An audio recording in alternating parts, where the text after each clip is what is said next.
Accueillez Adrien Gourdon.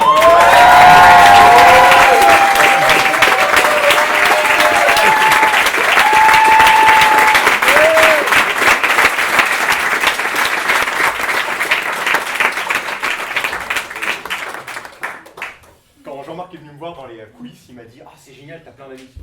Je me suis dit, j'ai clairement pas autant de monde qui vient à mes parties d'anniversaire. Donc merci d'être venu. Donc effectivement, ce soir, je représente la France dans les contes autour du globe. C'est un honneur qui m'est donné en tant que Français d'origine, puis adopté par le Canada et par le Québec.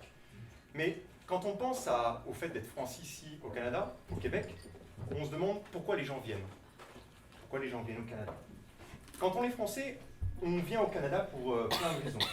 On justifie sa venue de plein de façons différentes. Mais papa, il y a du travail là-bas. Maman, il faut que j'apprenne l'anglais, ça va être l'occasion. Et les gars, d'après mon ami Maxime, les filles sont vachement plus entreprenantes au Canada. Mais au-delà de ces phrases conventionnelles qui visent juste à se justifier auprès de nos amis, de notre famille, c'est avant tout un rêve. Un rêve de grandeur. Un rêve de nature.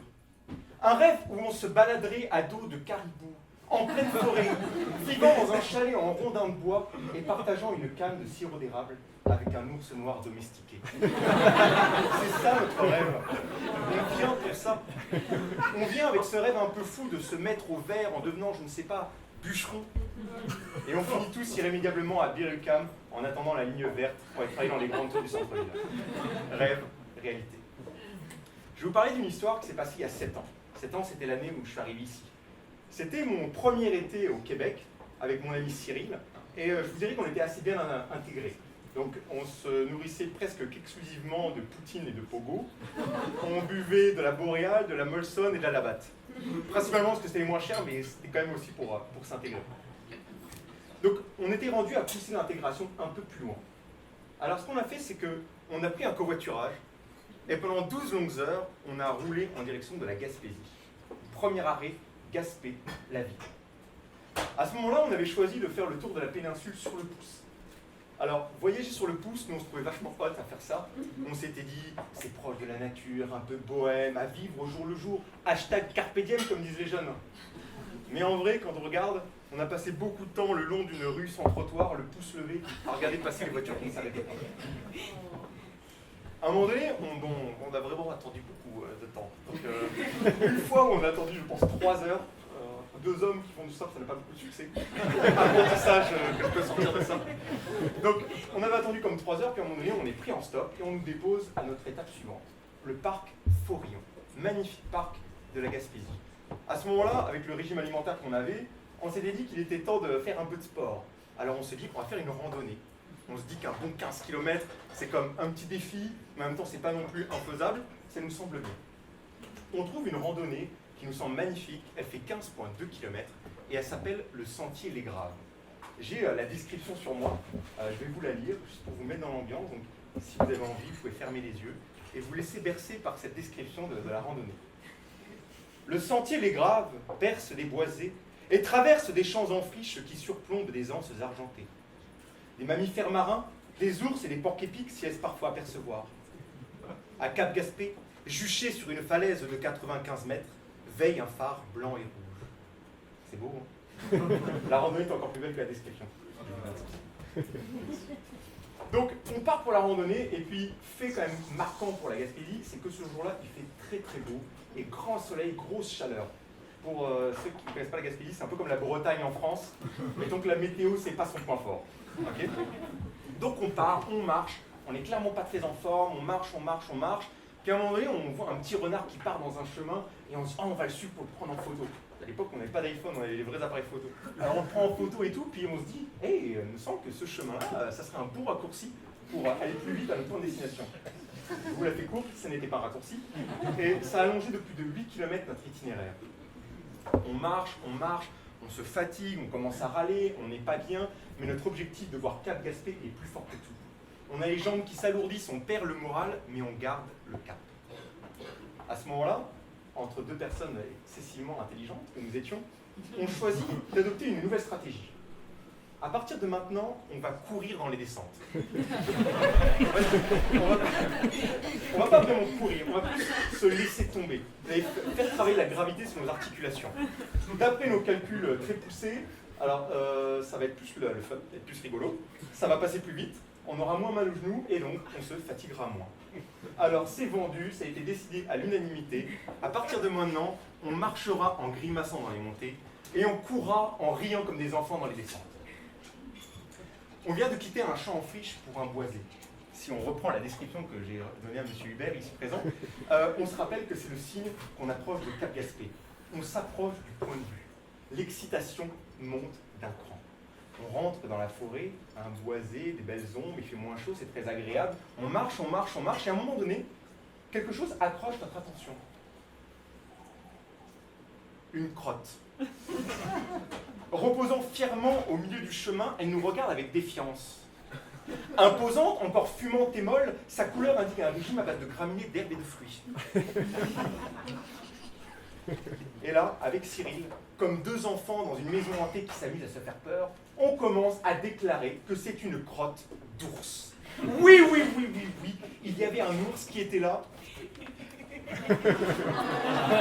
Il y a 20 minutes et il partait vers l'est. Oh, c'est certain, il nous attend au prochain virage, il va essayer de nous croquer. Ah ah ah. Et là, on commence à se raconter des histoires de gens qui meurent à cause d'ours, des histoires qui survivent à des ours, des histoires de gens qui n'ont pas rencontré d'ours, on se raconte tout. Et même la théorie si on rencontre un ours.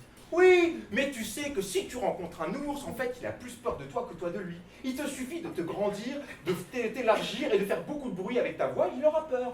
Parce que s'il n'a pas peur, t'as aucune chance. Ça court plus vite que toi, ça monte plus vite aux arbres que toi, et ça nage plus vite que toi. C'est comme toi, en mieux et en plus poilu. Donc on continue avec nos histoires, et là, la forêt s'éclaircit un petit peu. C'est le signe qu'on s'approche du point de vue, on s'approche du sommet. L'excitation monte encore d'un cran, on était là, et là on est rendu là. Et donc l'excitation monte d'un cran à ce moment-là, on continue à marcher, puis on voit une montée d'une trentaine de mètres qui se rapproche encore et toujours de ce qui semble être un sommet. On est excité, on grimace en montant à la montée, et là on arrive en haut, et clairement ça continue, il y a un autre virage, il y a une descente, il y a une montée, enfin ça n'en finit pas. Mais on croise à ce moment-là un petit couple très mignon de Québécois, de Montréal, fort sympathique, Valérie et Marc. Ils nous demandent l'heure, on leur donne l'heure, ils nous disent bonjour, on leur dit bonjour, c'était fort sympathique. Et là, on se lance dans une énième course dans la descente qui suit. Oh, ce moment-là, c'était magnifique. On se laisse littéralement tomber dans la descente. Nos jambes sont légères. Un rayon de soleil transperce la canopée, se dépose sur nos joues. Les oiseaux chantent au rythme de nos foulées. À ce moment-là, je vous le jure, on ne courait plus. On volait. Un peu parce qu'on est excité par la fin qui approche, on y est, on va pouvoir le voir. Beaucoup parce qu'on veut impressionner le petit couple de Québécois qu'on vient de croiser parce qu'on est des bêtes athlétiques, nous on court dans les descentes. On vous laisse la raconter. Le paysage déroule comme la pellicule d'un film. Le chemin de terre, les arbres, le ciel, les nuages, les oiseaux, le soleil. Et d'un coup, juste devant nous, une énorme forme. Et à droite, la même chose et en plus petit. Oh putain! L'ours de l'histoire, l'ours du chemin, l'ours de la crotte, et là, juste devant nous. Je peux vous jurer qu'à ce moment-là, j'ai jamais eu autant peur de ma vie. Mon cœur s'est arrêté littéralement. Là, je peux vous jurer, vous vous rappelez quand je vous disais qu'on connaissait la théorie si jamais il faut rencontrer un ours. On le savait, on s'était répété, on connaissait toute cette histoire. Mais là, c'est dans un silence de cathédrale qu'on s'est mis à courir dans l'autre sens comme deux poules patates avec Cyril. Je suis en train de courir, je me retourne, je sens le souffle saccadé de Cyril dans mon dos. Il tient son chapeau pour ne pas qu'il s'envole, comme si ça avait encore de l'importance. Et derrière lui, j'aperçois les deux pattes de l'ours qui frappent le sol au rythme de la marche funèbre. Papam, papam, papam, pam, papam, papam, papam. Là, à ce moment-là, on continue à courir, on est comme deux fous. On aperçoit le petit couple, Marc et Valérie, qui sont tout mignons, qui se remettent les cheveux. On les avertit, il y a un ours! Il y a un ours derrière nous! La fille ramasse ses affaires, se met aussi à courir, mais pas lui. Lui, au moment où on passe à côté de lui, il lève d'un coup les bras en l'air, gonfle son torse, un coffre impressionnant, se met au milieu du chemin et se met à hurler d'une voix puissante et résonnante en direction de l'ours qui court dans notre direction. Ça n'a pas pris plus de 5 secondes pour que l'animal ralentisse, s'arrête et fasse demi-tour. Je vous invite juste à visualiser la scène. Donc on a ce qu'on pourrait qualifier maintenant d'un homme fort québécois, un mâle dominant, qui a les bras en l'air, un torse bombé, qui hurle à la mort. Même moi, j'en résonne encore maintenant quand je repense à ce cri, face à une bête qui court vers nous, qui est aussi terrifiante que terrifiée. Et t'as deux petits Français du plateau qui regardent la scène, cachés derrière son large buste. Donc autant vous dire que malgré leur désir de finir la randonnée main dans la main et de se dire des belles choses à l'oreille, on ne les a pas lâchés d'une seconde là. Il y avait Valérie, moi, Marc, Cyril. Donc, il n'y avait clairement pas d'espace pour des touchés de main. Donc on les a suivis jusqu'au coucher du soleil. On a mangé avec eux, on a même demandé si on pouvait dormir avec eux. Ça, ils n'ont pas voulu. Mais du coup, on l'appelait papa. Voilà, ça. On l'appelait papa. Et forcément, cette histoire, dans les jours qui ont suivi, c'est devenu notre seul et unique sujet de conversation. Il n'y avait rien d'autre qui existait dans notre vie. Un jour, on a enfin compris ce que ressentaient les vegans, les gens qui font du crossfit et les couples qui viennent avoir leur premier enfant. Cette histoire est devenue notre bébé. À tous les gens qu'on croisait dans les dortoirs des auberges où on dormait, dans les serveurs des restaurants, les gens qui nous prenaient en stop, notre histoire continue sa route sans nous. Jusqu'au jour où, à l'Office de tourisme de Carleton-sur-Mer, alors qu'on se renseignait sur les randonnées à faire dans la région, donc d'autres randonnées à l'évidence, la petite dame en charge du poste d'accueil, petite dame comme ça, nous a conseillé très chaudement le parc Forillon, nous racontant l'histoire de deux petits Français et qui ont été sauvés par un mâle dominant québécois. Mais c'est notre histoire. Avec Cyril, on était là, mais Cyril, mais c'est notre histoire. On l'a vraiment vécu ou pas? On savait plus. Vous vous rendez compte? On venait de nous raconter notre propre histoire. C'est-à-dire que notre histoire avait voyagé plus vite que nous. D'une petite histoire de vie personnelle qu'on s'était dit, oh, on s'imaginait le statut Facebook qu'on mettrait là-dessus. C'était notre petite histoire. C'était devenu, comme dans un espace temporel limité, j'imagine quand même, c'était devenu une légende dans la région. À cette petite dame du centre d'accueil de l'Office de tourisme de Carleton-sur-Mer, on lui a dit que c'était nous dans l'histoire. Et vous voulez la vérité? Elle s'en foutait. C'était plus notre histoire, c'était la sienne.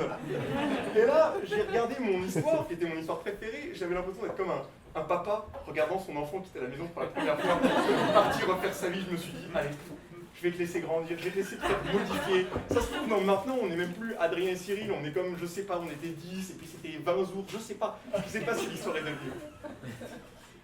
Ce soir, la soirée que je vous propose, c'est un peu ça. Parce que si on y pense, cet événement, en une fois, en une histoire, j'étais à la fois conteur, comté et personnage principal. C'est quand même assez rare que ça m'arrive pour que je le note. Et donc ce soir, là où je voulais en venir, c'est que c'est de ça qu'on va parler. Quelles que soient les choses qu'on vit dans la vie, que ce soit incroyable ou insignifiant, peut-être que ça va marquer quelqu'un. Et que votre histoire deviendra une légende pour cette personne. Ou peut-être même que juste vous, ça deviendra votre propre légende à vous. Et vous savez, c'est pas impossible que ce soir, il y ait des gens dans cette salle qui soient déjà la légende de quelqu'un d'autre.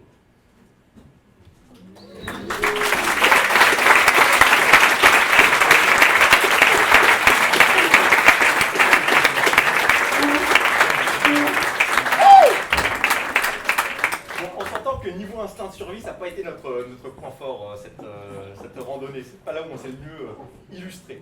Mais quand même, quand je pense à instinct de survie, je pense à quelqu'un qui, justement, en avait tout un. Une personne qui, je ne sais même pas s'il sait que je parle de lui devant tous mes amis qui viennent à mes parties d'anniversaire. Je ne sais pas s'il le sait, qu'il est ma propre légende, une de mes légendes préférées. Est-ce qu'il y a des gens ici qui ne connaissent pas Patrick Tondu? Il faut au moins une personne qui ne connaisse pas. Ah, monsieur, vous ne connaissez pas? Je vous raconte l'histoire pour vous, monsieur. C'est aussi parce que c'est mon patron, donc ça me fait rire. C'est qui le patron ici?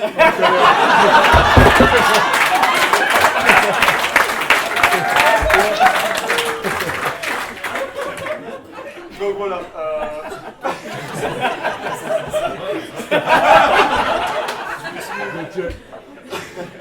Donc Patrick Tondu, ça s'écrit comme Tondu, son nom est original, c'est comme un mouton, un lendemain de tonte, hein, c'est la même orthographe. Donc Patrick, c'est quelqu'un de prime abord qui est banal, quelqu'un de très simple. Mais là où son histoire devient intéressante, c'est que Patrick, à 17 ans, ne savait toujours pas nager. à 17 ans là. C'est quand même un peu la honte, on s'entend. Donc, une sortie à la piscine avec les plus jolies filles de la classe, une angoisse. Une excursion scolaire à l'océan pour aller jouer dans les vagues, une horreur. Est-ce que vous emmèneriez un ami à vous, un ami végétarien, ou même végétalien, tant qu'à faire, dans le restaurant qui fait les meilleurs steaks tartare de la ville? Vous savez, cette viande crue où on peut encore entendre le cri de l'animal. Est-ce que vous feriez? Non. J'imagine que non, j'espère que non en tout cas. Et de toute façon, votre ami n'accepterait même pas, c'est horrible. Mais là, cette fois-ci, Patrick n'avait pas le choix. Il s'était retrouvé embarqué dans une sortie scolaire à laquelle il n'avait pas pu échapper. Du rafting. Rafting, nom masculin désignant un radeau pneumatique utilisé pour descendre des torrents. Torrent, nom masculin désignant un cours d'eau de montagne caractérisé par une forte pente, un débit abondant et brutal. Brutal, adjectif masculin qui n'augure jamais rien de très bon. Nous sommes le matin de la première sortie. Patrick est en maillot de bain avec son gilet de sauvetage qui le serre comme une maman trop aimante. Et sa pagaie qui serre contre lui comme un enfant avec son doudou. Assis sur le boudin du radeau pneumatique, la rivière l'emporte au large, loin de la sécurité de la terre ferme. Son regard est vide, ses muscles crispés et sa bouche pincée. Moi, à ce moment-là, je suis juste en face de lui. L'équipage de notre rafting ressemble au casting d'une série américaine à petit budget. Je vous préviens, c'est cliché, mais c'était comme ça que ça s'est passé, alors je vais quand même vous le dire. Alors on a le classique, le mec populaire qui fait le malin. Vous savez, ce genre de mec qui n'est pas capable de rentrer dans l'eau sans faire un salto. Je déteste ces gens-là. Ensuite, j'aime mieux la deuxième, c'est la jolie fille qui rigole aux blagues et ne comprend pas, surtout les blagues du premier personnage. On avait l'intello silencieux qui se demande s'il a mis suffisamment de crème solaire parce que le soleil peut donner le cancer, il faudrait faire attention. Et enfin, Patrick et moi. Ce jour-là, la descente est terrible. À chaque choc, une voire deux personnes chavirent. Et d'ailleurs, le premier à tomber dans l'eau, c'est l'équipe le malin, il apprendra qu'un. Et moi aussi, à un moment donné, je me retrouve projeté dans l'eau. Je précise que c'était vraiment une grosse roche, puis tout le monde serait tombé à l'eau à ma place. Mais c'est un détail.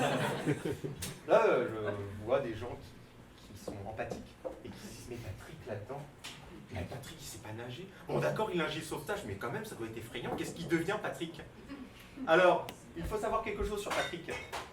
Vous parlez d'instinct de survie au début. Patrick a l'instinct de survie le plus développé que je connaisse. Quoi qu'il arrivera à Patrick, il survivra. Chaque événement de sa vie, qu'il soit banal ou incroyable, le rend plus fort. Exactement le même principe qu'une coquerelle, mais sans le côté vermine. Enfin, quand on connaît Patrick, on peut se poser la question. En tout cas, donc comme je vous disais, beaucoup de monde chavire, mais pas lui. Lui n'a pas bougé d'un millimètre, comme si sa rigidité musculaire avait réussi à figer le temps. Donc au final, tout le monde chavire, jusqu'à ce qu'il ne reste plus que deux personnes. Patrick et Amélie. Amélie, c'est la fille qui rigole bien, qu'elle ne comprend pas. Mais cette fois-ci, Amélie ne rit pas. Amélie crie. Le bateau est en équilibre sur une roche, coincé entre deux états. L'eau s'infiltre doucement dans le bateau et ils sont tous les deux du même côté. Verdict, leur poids commun les unit à une destinée submergée. Tandis qu'elle crie et agite les bras en l'air, lui est silencieux et impassible. Ses yeux balayent la scène froidement. Son instinct de survie lui tambourine de ne pas tomber à l'eau, de ne surtout pas couler, de ne pas tomber à l'eau, de ne surtout pas couler. En une fraction de seconde, tout est analysé, décrypté, calculé. Le vent, la gravité, le sens du courant, l'incidence de leur poids, l'incidence de son poids à lui, l'incidence de son poids à elle. L'incidence de son poids à elle. Les dés sont jetés. L'évidence est rendue. Patrick écarte un petit peu la pagaie de son torse et d'un mouvement latéral aussi vif que puissant, paf, projette la pauvre Amélie qui se retrouve dans l'eau à 10 mètres plus loin. C'est un compte, on peut exagérer. Le bateau se décroche finalement de la roche en reprenant son équilibre, se détache et vient finir sa course 40 mètres plus loin, avec Patrick comme seul maître à bord, toujours aussi vivant et toujours aussi sec. Un petit peu plus loin, j'ai du mal avec les distances sur l'eau. Je ne sais pas si c'est... Je dis 400 mètres, mais j'en ai aucune idée. Je ne sais pas si ça vous fait ça, mais j'ai du mal en tout cas. Donc 400 mètres plus loin, mettons, il y a une falaise, une petite crique avec une falaise depuis laquelle on peut sauter. C'est une petite falaise de 4 mètres, on saute, on monte à la surface, puis c'est cool. Tout le monde s'y donne à cœur joie. Tout le monde, sauf Patrick. Patrick reste assis à regarder les autres, comme un petit enfant puni dans sa chambre regarde ses copains jouer par la fenêtre.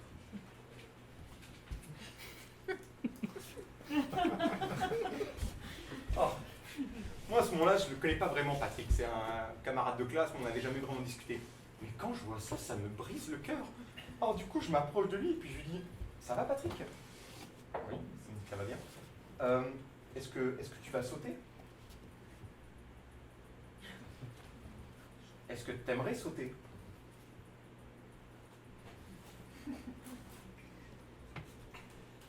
Écoute, Patrick, tu sais ce qu'on va faire? Tu vas aller en haut, Patrick, et puis tu vas sauter.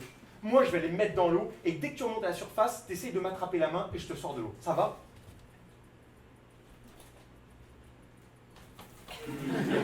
D'un bond, il se lève, se rend à la falaise, s'avance au bord du plongeoir rocheux, et d'un grand sourire niais, attend mon approbation.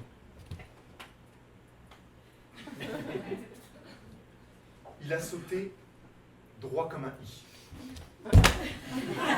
Et il a touché l'eau tout aussi i.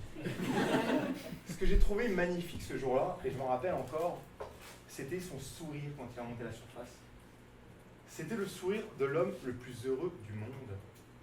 Dans la pureté de son sourire, j'y ai vu un monde dénué de tensions, de guerre et de maladies. J'y ai vu la liberté et l'espoir. J'y ai vu un nouveau monde, un monde 2.0. Mais là, Patrick, comme anesthésié par son bonheur, on oublie de m'attraper le bras et il commence à se laisser emporter par le courant. Mais Patrick, mais nage, attrape-moi Patrick, viens vers moi. Comme sorti de sa transe, le regard complètement ahuri, il se met à nager un peu après moi comme un petit chien après une babale jaune. Moi, je m'étends de tout le monde dans le courant pour augmenter ma surface d'agrippage. Lui, je vous jure, à la dernière seconde, il m'attrape le gros orteil à la dernière seconde. Ma main est accrochée à une roche humide, la sienne à mon pied. Mes doigts menacent de céder, mais je tiens bon, Patrick. Je calme un peu. Vous vous rappelez quand je vous ai parlé de l'instinct de survie de Patrick Tondu? Comme quoi il survivrait à tout et à n'importe quoi. C'est pas maintenant qu'il allait se faire emporter par le courant, Patrick, je peux vous jurer. Donc qu'est-ce qu'il a fait, Patrick? C'est qu'il a commencé à m'escalader de tout mon long, membre par membre. Je vous invite à avoir une image en tête. Vous voyez les séries de zombies, genre de Walking Dead? Un zombie qui n'a juste que le tronc et qui rampe comme ça au sol.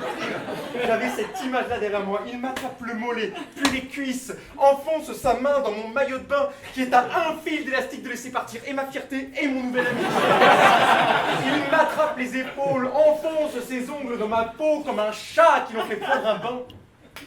Et se servant de ma tête comme d'un marchepied, arrive finalement au bord du rivage. Paralysé, essoufflé, sur la terre ferme et surtout vivant. Je ne peux pas vraiment vous dire pourquoi, parce que je me rappelle encore de cette histoire, mais à partir de ce jour-là, Patrick est devenu un de mes meilleurs amis. Il avait 17 ans, j'en ai 34, c'était il y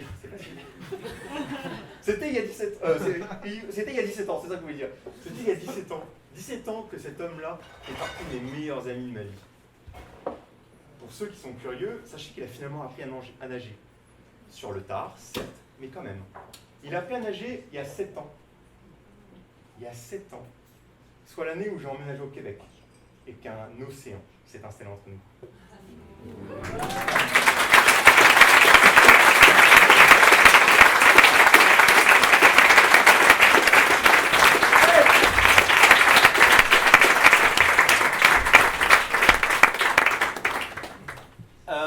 Fait très intéressant, Patrick a été le premier de sa famille à apprendre à nager. C'est une famille de... J'aime bien cette image de Pierre. Qui ne font que couler. Mais c'est Patrick. Patrick, il a pris l'arbre généalogique, il a pris le poids du bagage familial, et il a dit non, je vais sur la branche d'à côté, l'arbre d'à côté, et moi j'apprends à nager. C'est quand même quelque chose quand on y pense. C'est un gros step. Moi, je me pose souvent la même question. Qui sommes-nous? Enfin, moi quand je me pose la question, je pense plutôt à moi là. Qui suis-je? Est-ce que je suis une personne unique à qui je dois mes faiblesses, mes défauts, mes qualités, mes névroses même? À qui je dois ça? Est-ce que je peux dire devant vous que je suis une personne unique qui répond à son propre raisonnement? Ou est-ce que je suis l'inéluctable résultante de l'association de mes parents transpirants il y a 34 ans dans les chambres éclairées faiblement. Par exemple, tenez. Par exemple, tenez. On a mon père. Mon père, il a des beaux yeux bleus. Oh, vous savez, des yeux bleus en France, on dit ça des yeux d'amoureux. Des yeux bleus d'amoureux. Et c'est des yeux où les femmes ont envie de se jeter dedans, telles dans une petite crique de la Corse. C'est magnifique. Ma mère a des yeux marrons. Par contre, ma mère a un tout petit nez très mignon. Oh, c'est très délicat un petit nez, c'est très très beau. Bah moi, résultant génétique de cette association, j'ai un gros nez et j'ai les yeux marrons. Personnellement, j'aurais fait l'inverse. Autre exemple, mon père est une véritable force de la nature. Sans s'entraîner, il est bâti comme une armoire à glace Ikea. Vous voyez le modèle Big Stadt avec genre aussi large qu'haut, 2 portières, 3 charnières rétractables? C'est mon père. Hein? Ma mère, quant à elle, oh, elle est légère et svelte. Elle se balade dans une salle comme un petit colibri butinant de fleur en fleur. Elle pourrait manger tout ce qu'elle veut, elle resterait fine comme un point d'exclamation. Mon père, quant à lui, a les formes de quelqu'un qui a su profiter de la vie, qui va avec sa carrure, et c'est beau, un beau ventre bien arrondi. Et ben moi, j'ai hérité de la carrure de ma mère, et depuis mes 30 ans, je me rends compte que j'ai la capacité à prendre du ventre de mon père. Personnellement, j'aurais pris l'inverse. Dernier point, où là par contre je ne m'en plaindrai jamais, c'est que j'ai hérité de l'implantation capillaire de mon père. Ça fait 34 ans que j'impressionne les coiffeuses du monde entier et que je rends jaloux tous les chauves de la planète. Le seul hic, c'est que ce n'est pas le seul endroit où j'en ai hérité. Je ne sais pas lequel je choisis entre chauve et Herbert. Dernier sujet dont j'aimerais aborder, un sujet coloré, un sujet de pilosité, j'aimerais parler des roues.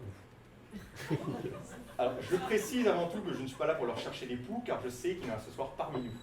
Francis, j'espère que tu vas bien.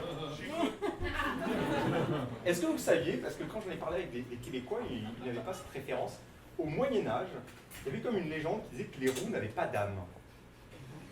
Est-ce que vous savez pourquoi?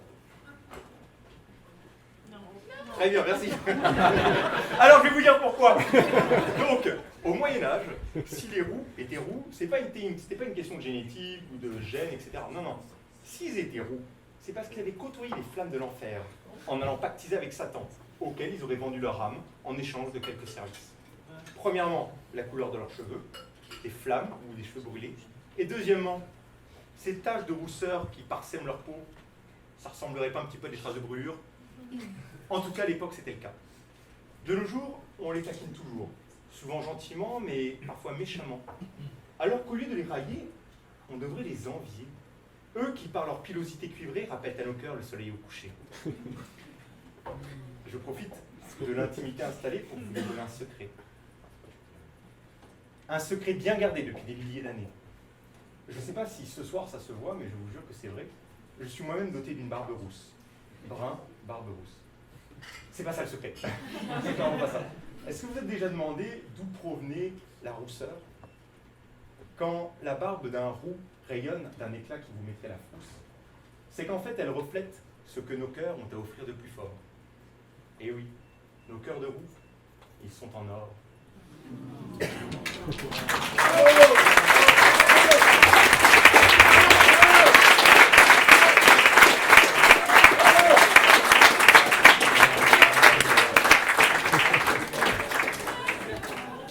Bon, les cœurs en or, on aime ça, mais le problème avec ça, c'est que ça fait des gens gentils.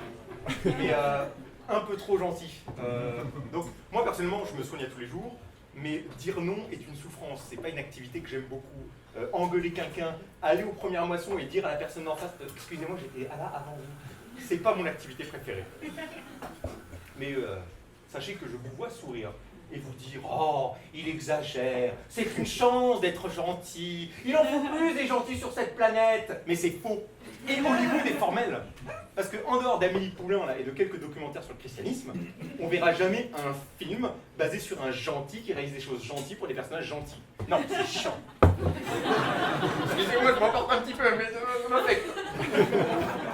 Je vais vous raconter une histoire qui s'est passée il y a 10 ans. C'était en Australie. C'était avec mon ami Félix. On avait une soirée on buvait juste tous les deux. C'était pas j'ai pas envie de vous mentir, vous dire qu'il y avait plein de monde, non, on était juste tous les deux. Donc on picolait tous les deux et puis on jouait au poker. On avait pris l'habitude de parier nos repas quand on faisait du camping, nos pâtes au poker, et donc on a continué à jouer au poker, en tout cas. Donc ce soir-là, on joue au poker, puis la partie, je vous dirais, est assez serrée. C'était assez excitant comme fin de partie. Et là, Fix me regarde et me dit « Adrien, je te propose un défi, pimenter la fin de partie. » Moi, j'étais un petit peu excité, puis j'avais surtout bu. J'ai dit « Ok, je ne sais plus lequel était son défi à lui, mais moi, mon défi, c'est que si je perdais, je devais me faire percer l'oreille et accrocher à la partie molle et flasque de celle-ci, là, le lobe, un diamant. Alors, un diamant sur moi, c'est un peu comme des mèches violettes sur la reine d'Angleterre. Ça ne marche pas. Donc, le lendemain, la tête lourde et souvenirs flous par la soirée un peu arrosée, je suis allé honorer mon pari. Je suis allé dans la Queen à Brisbane et je suis rentré dans un perceur. Quelques minutes plus tard, j'avais une boule à facettes disco accrochée à l'oreille et des faux airs de chanteurs de R&B des années 1990. Alors que je m'apprêtais à sortir de la boutique, je voyais la porte devant moi. Je ne le savais pas encore à ce moment-là, mais en poussant la porte de cette boutique, je m'apprêtais à pousser la porte d'un nouveau monde. Un monde qui se tenait là, juste devant moi depuis des années, depuis toujours. Un monde dont j'ignorais totalement l'existence. Le monde des apparences. Moi, j'ai une tête de gentil garçon. C'est un peu l'histoire de ma vie. J'ai toujours eu cette tête-là et pour vous dire, dans ma jeunesse, j'avais plus de succès avec les parents de mes amies filles qu'avec une fille en soirée que je rencontre, par exemple, même si c'est une personne à l'aise avec son corps, qui ne se formalise pas d'une nuit sans lendemain, va toujours me choisir moi pour flirter gentiment. Impression que pour une fois en soirée, elle rencontre un mec intéressant. Elle va plutôt se visualiser avec moi pour aller pique-niquer avec ses copines un dimanche après-midi sur une belle nappe blanche que plaquer contre la laveuse et cheveux tirés à se faire brûler sur le dernier. La sanction vient de tomber. Vous venez d'être condamné à l'amitié et à perpétuité. Et là, je fais un peu le rigolo, là, mais ça m'est quand même arrivé des fois d'avoir de la réussite quand j'étais.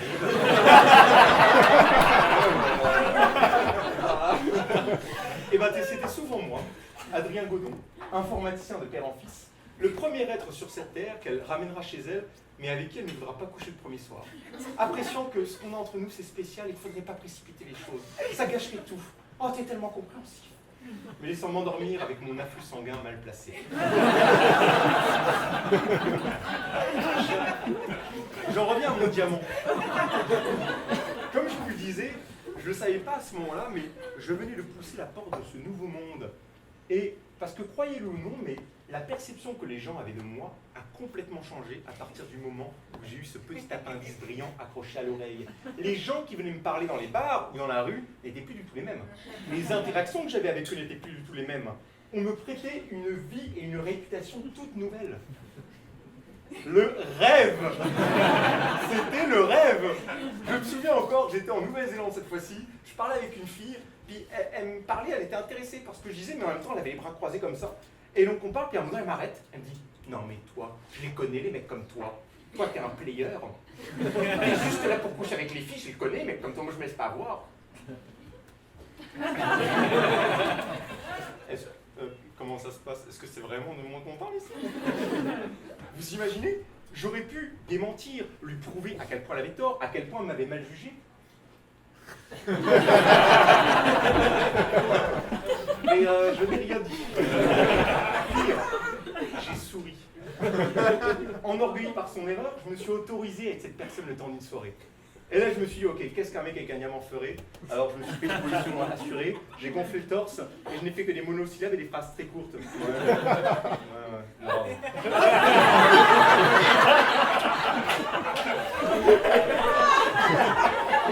Alors, c'est assez triste, mais ça a marché.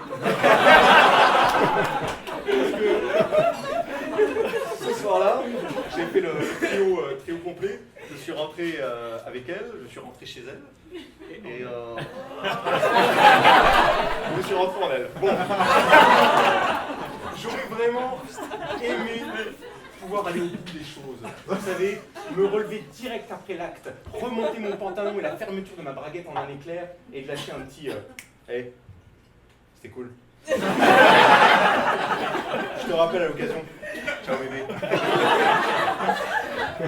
Mais j'ai pas été capable. Je me suis endormi en cuir contre elle. Ce diamant, je l'ai finalement retiré. Quelques mois après. Et je suis retombé dans l'anonymat le plus complet. Vous savez, quand j'avais 15 ans, je me plaignais déjà un peu de ça auprès de ma sœur. J'ai une grande sœur, Marine, qui a 5 ans plus que moi.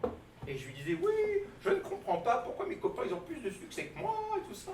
Et elle me disait tout le temps, mais c'est parce que les filles à cet âge-là, elles ne s'intéressent pas aux gentils garçons. Elles préfèrent les mauvais, ceux qui sont pas sympas. C'est bizarre quand même. Et elle me disait toujours la même chose. Tu verras, à 30 ans, ça change. Les filles s'intéressent aux gentils garçons. Alors moi, j'ai grandi avec la trentaine comme étant un cap dans ma vie. J'ai jamais eu peur de vieillir, d'avoir 30 ans, j'attendais ça avec impatience. Et maintenant, du haut de mes 34 ans, avec ces 4 ans d'expérience dans la trentaine, je peux vous dire quelque chose, c'est que ça ne change rien. Le seul truc que vous pouvez faire, c'est accepter comme on est. Je vous le recommande à tous, acceptez qui vous êtes, quoi que vous soyez. Et si jamais ça ne vous suffit pas, et que vous n'avez pas d'idée plus brillante, vous avez toujours le diamant.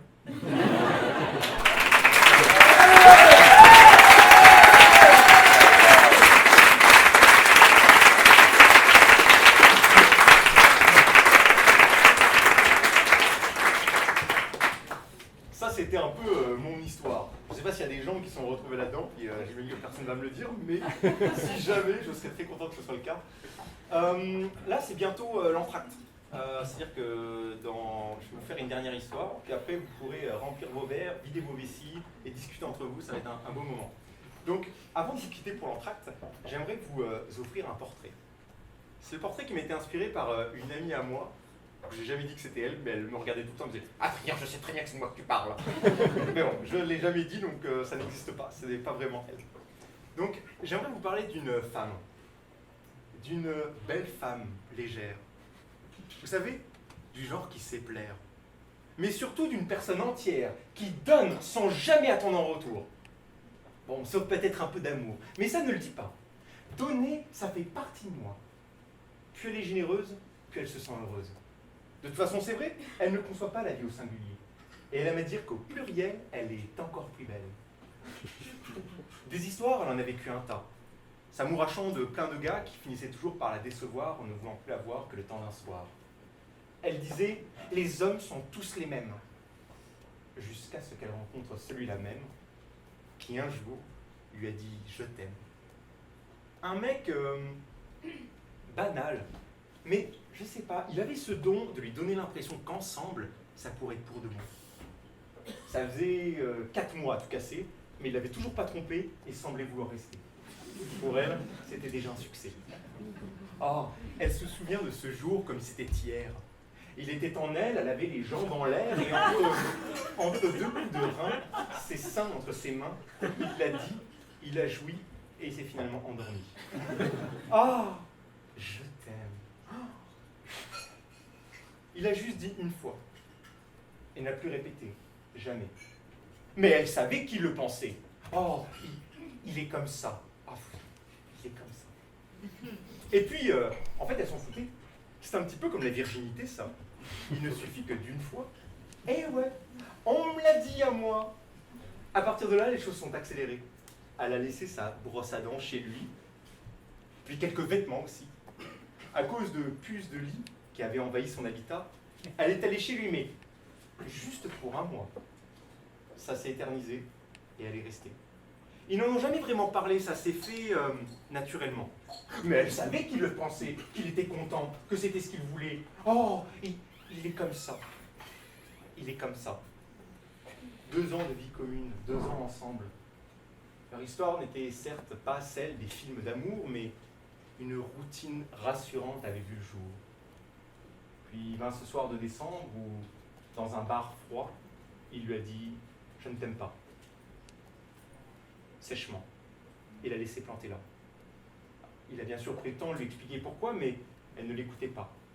Elle s'était arrêtée au pas de « je ne t'aime pas, je ne t'aime pas ». Leur histoire était dans le coma depuis déjà plusieurs mois. Mais là, c'était terminé. L'heure du décès, 23h33. Au-delà d'être mal aimé, c'est l'idée de la solitude qui l'a répugné. Elle a commencé à déprimer, à répéter que c'est pas la vie qu'elle voulait, qu'elle mériterait d'être mariée, ou je sais pas moi, juste d'être aimée.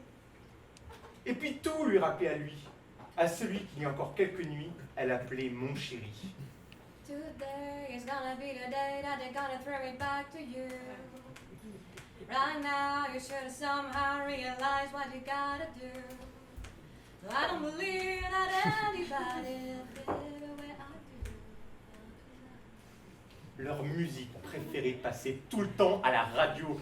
Tous les 100 mètres, elle croyait voir son auto. Et des articles avec son prénom en gros faisaient la une du journal Métro. Stop, stop, ça suffit, c'est trop. 4 semaines et demie qu'elle dormait chez sa meilleure amie. Elle ne voulait pas se retrouver seule dans son petit 4,5 et repenser à lui.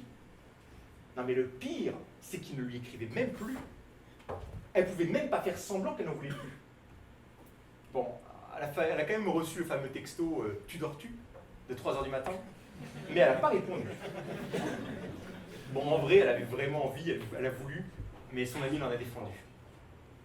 D'idées noires, en désespoir, elle a sombré dans la tristesse. Mais comme le Titanic, personne n'entendait ses cris de détresse. C'est finalement vers la fin janvier qu'elle a repris ses quartiers. Elle est rentrée, elle a enfilé un vieux pyjama et ses culottes trouées de la Senza. Elle a regardé le diable s'habiller en Prada et elle a dévoré un pot de glace au chocolat. Puis elle s'est glissée dans son vaste et désertique lit froid. Elle se sentait comme une petite cuillère sale perdue au milieu d'un évier. Au centre de cette prison molletonnée, son esprit s'est mis à divaguer. Elle a écarté la jambe droite, puis la gauche. Sa main, perdue dans ce dédale de chair, s'est souvenue à un plaisir d'antan qui lui était cher. Un plaisir qu'elle avait oublié, mais que tout célibataire connaît. Le plaisir qu'on s'accorde seul dans son lit. Le plaisir qui nous fait oublier tous nos ennuis. Ah, le plaisir de dormir en diagonale dans son lit. Oh mon Dieu, oui! Le plaisir de dormir en étoile de mer, de se rouler sans aucune grâce, de prendre toute la place, le plaisir de pouvoir se réveiller une jambe à terre, de passer ses samedis, ses dimanches, pas maquillé, pas habillé, pas coiffé, de sourire à ce bel étranger sans se soucier de ce qui pourrait se passer, voire même espérer des choses insensées avec ce dernier. Elle s'est rendue compte à ce moment-là que le célibat n'est pas une fatalité, c'est un état transitoire. Vous savez, ce 747, le bus 747 qu'on prend à Lionel Groux pour rejoindre l'aéroport et partir en vacances. Le célibat n'est pas une destination, c'est cette petite route de campagne qu'on prend juste pour la vue avant de rejoindre l'autoroute. Elle avait la phobie de finir seule, de se retrouver sans personne à aimer, sans bébé à élever, sans aucune preuve qu'elle avait existé. Elle craignait ces moments de solitude, ces moments qui plongent dans l'incertitude. Puis elle s'est rendue compte que tout ça c'était juste passager et qu'elle déciderait quand ça s'arrêterait. En tout cas, ce personnage que j'ai créé, ce patchwork de quelques personnes que je connais, a finalement rencontré le grand amour 6 mois plus tard. Et dans le monde virtuel dans lequel ils sont, apparemment, aux dernières nouvelles, ils se marièrent et eurent beaucoup d'enfants.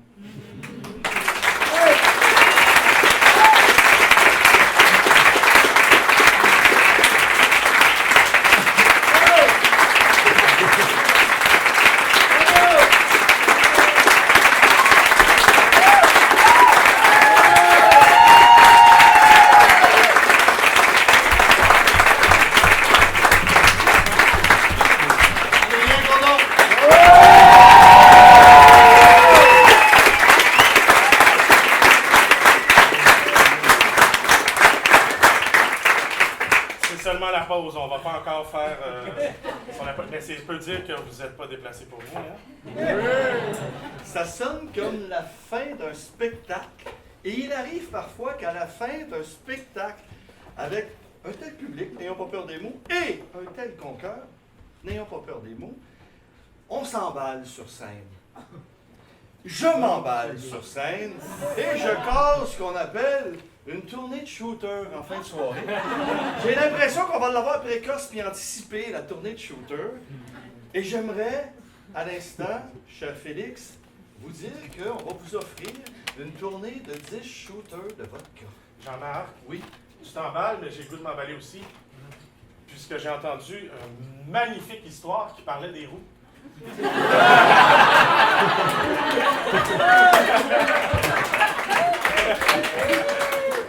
Et mon cœur, que maintenant je sais être de couleur d'or, a le goût de renchérir. Est-ce que le disciple aurait dépassé le maître? Il va pas le dépasser, il va l'accoter. 10 fois 2, 20 shooters. Au premier... Là, peut-être qu'il y en a qui se disent « Qu'est-ce qui se passe? Vous êtes nouveau dimanche du compte. » On fait ça des fois. C'est-à-dire que si vous vous rendez au bar, il y a des shooters, c'est gratuit, tu le prends, tu te sauves avec. Parfois même, ça circule dans la salle. Alors, 1, 2, 3... Shooter!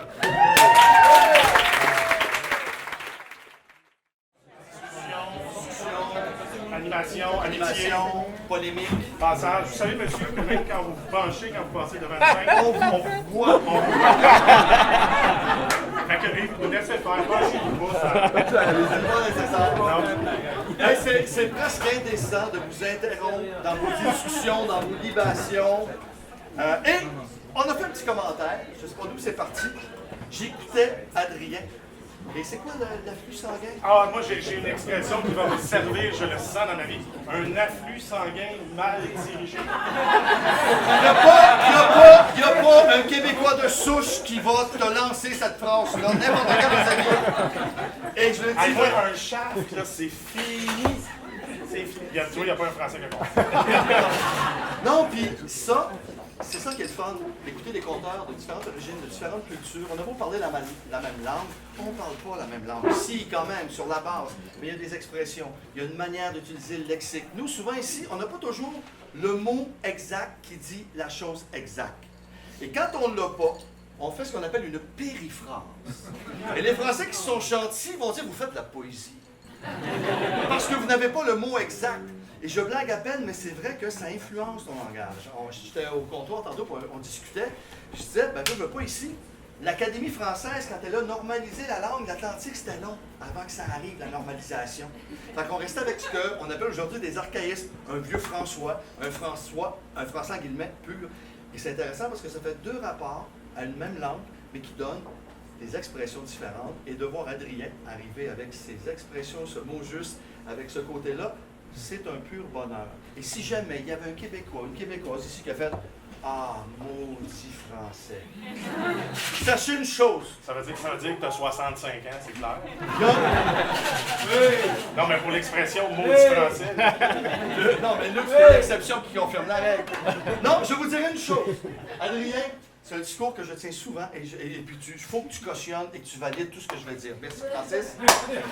C'est vrai qu'on parle de xénophobie, on parle de racisme. Pour les Français qui sont ici depuis quelques années, Je cause.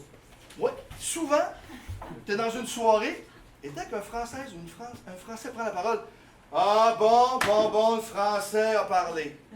Non, quand on dit que le Français a parlé, c'est qu'il y a quelqu'un qui a envie d'argumenter. C'est qu'il y a quelqu'un qui a tout simplement envie de, ben écoute, j'ai peut-être un point de vue qui n'est pas le tien, peut-on en discuter? Je vais te laisser finir là-dessus. Oui, merci. Je sens que je n'ai rien à faire. C'est un moment éditorial. Moi, j'ai juste envie de vous dire une chose. J'ai eu la chance d'avoir une amoureuse française qui, à un moment donné, me dit, elle dit, Chris, dès que j'ouvre ma bouche, c'est comme si on me faisait sentir qu'en tant que Français, j'avais intérêt à pas trop en dire. Et c'est vrai qu'à un moment donné, je remarque ça dans des soirées, il y a une Française, un Français qui ouvre la bouche, et tout de suite, tu sens comme... Mais ça, ne vous laissez pas faire, tabarnak. De grâce, faites juste dire, hey, excuse-moi, j'ai une idée à exprimer, puis je vais l'exprimer. Puis si ça te déstabilise, c'est ton problème, c'est pas le mien. That's it, that's all. Et si vous avez un problème, je vous donne mon numéro de cellulaire. Je suis ce qu'on appelle, il y a Captain America, il y a Captain Frenchy. Moi, je défends les Français et les Françaises qui débarquent au Québec. Et c'est mon... Ouais, non, je suis sérieux.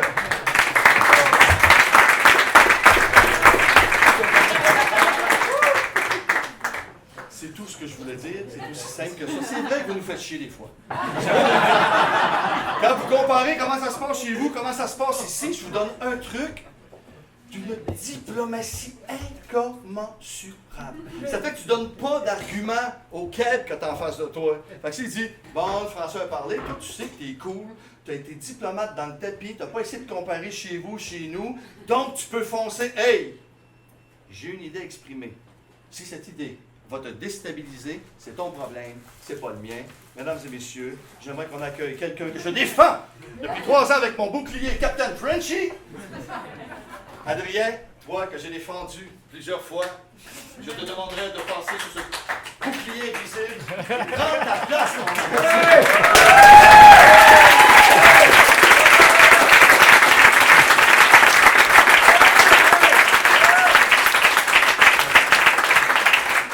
Juste en parlant de protection, est-ce que je peux revoir de l'eau? Ça serait très apprécié.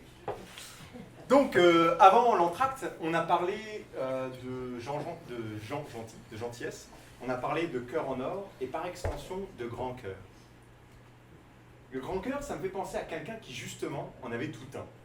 Est-ce qu'il y a parmi vous des gens qui ne connaissent pas encore qui est Alexis Lapointe? Hubert, est-ce que tu le peux? C'est qui Alexis Lapointe? Alors là, eh ben, ça va être l'occasion d'en parler. Avant d'en parler, je vais revenir un petit peu sur les 12 derniers mois qui se sont écoulés dans ma vie. Parce que ça a été une année qui a été extrêmement importante pour moi et très symbolique. Après 7 ans de vie à Montréal, au Québec, au Canada, je suis enfin devenu citoyen canadien.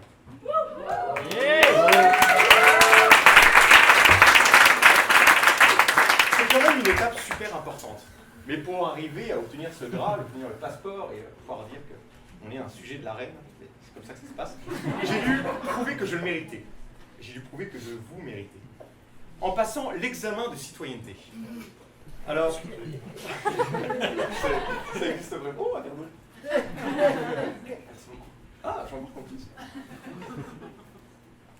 Donc, l'examen de citoyenneté, moi, ça faisait un petit moment dans ma vie que je n'ai pas passé d'examen. Je pense que le dernier en date, c'était clairement un examen d'urine et que vous avez très bien réussi. Je ne veux pas me vanter, mais couleur, odeur, substance, parfait. Et je ne suis pas là pour me vanter. Mais là, c'est autre chose. L'examen de citoyenneté, c'est connaître l'histoire du Canada et sa géographie.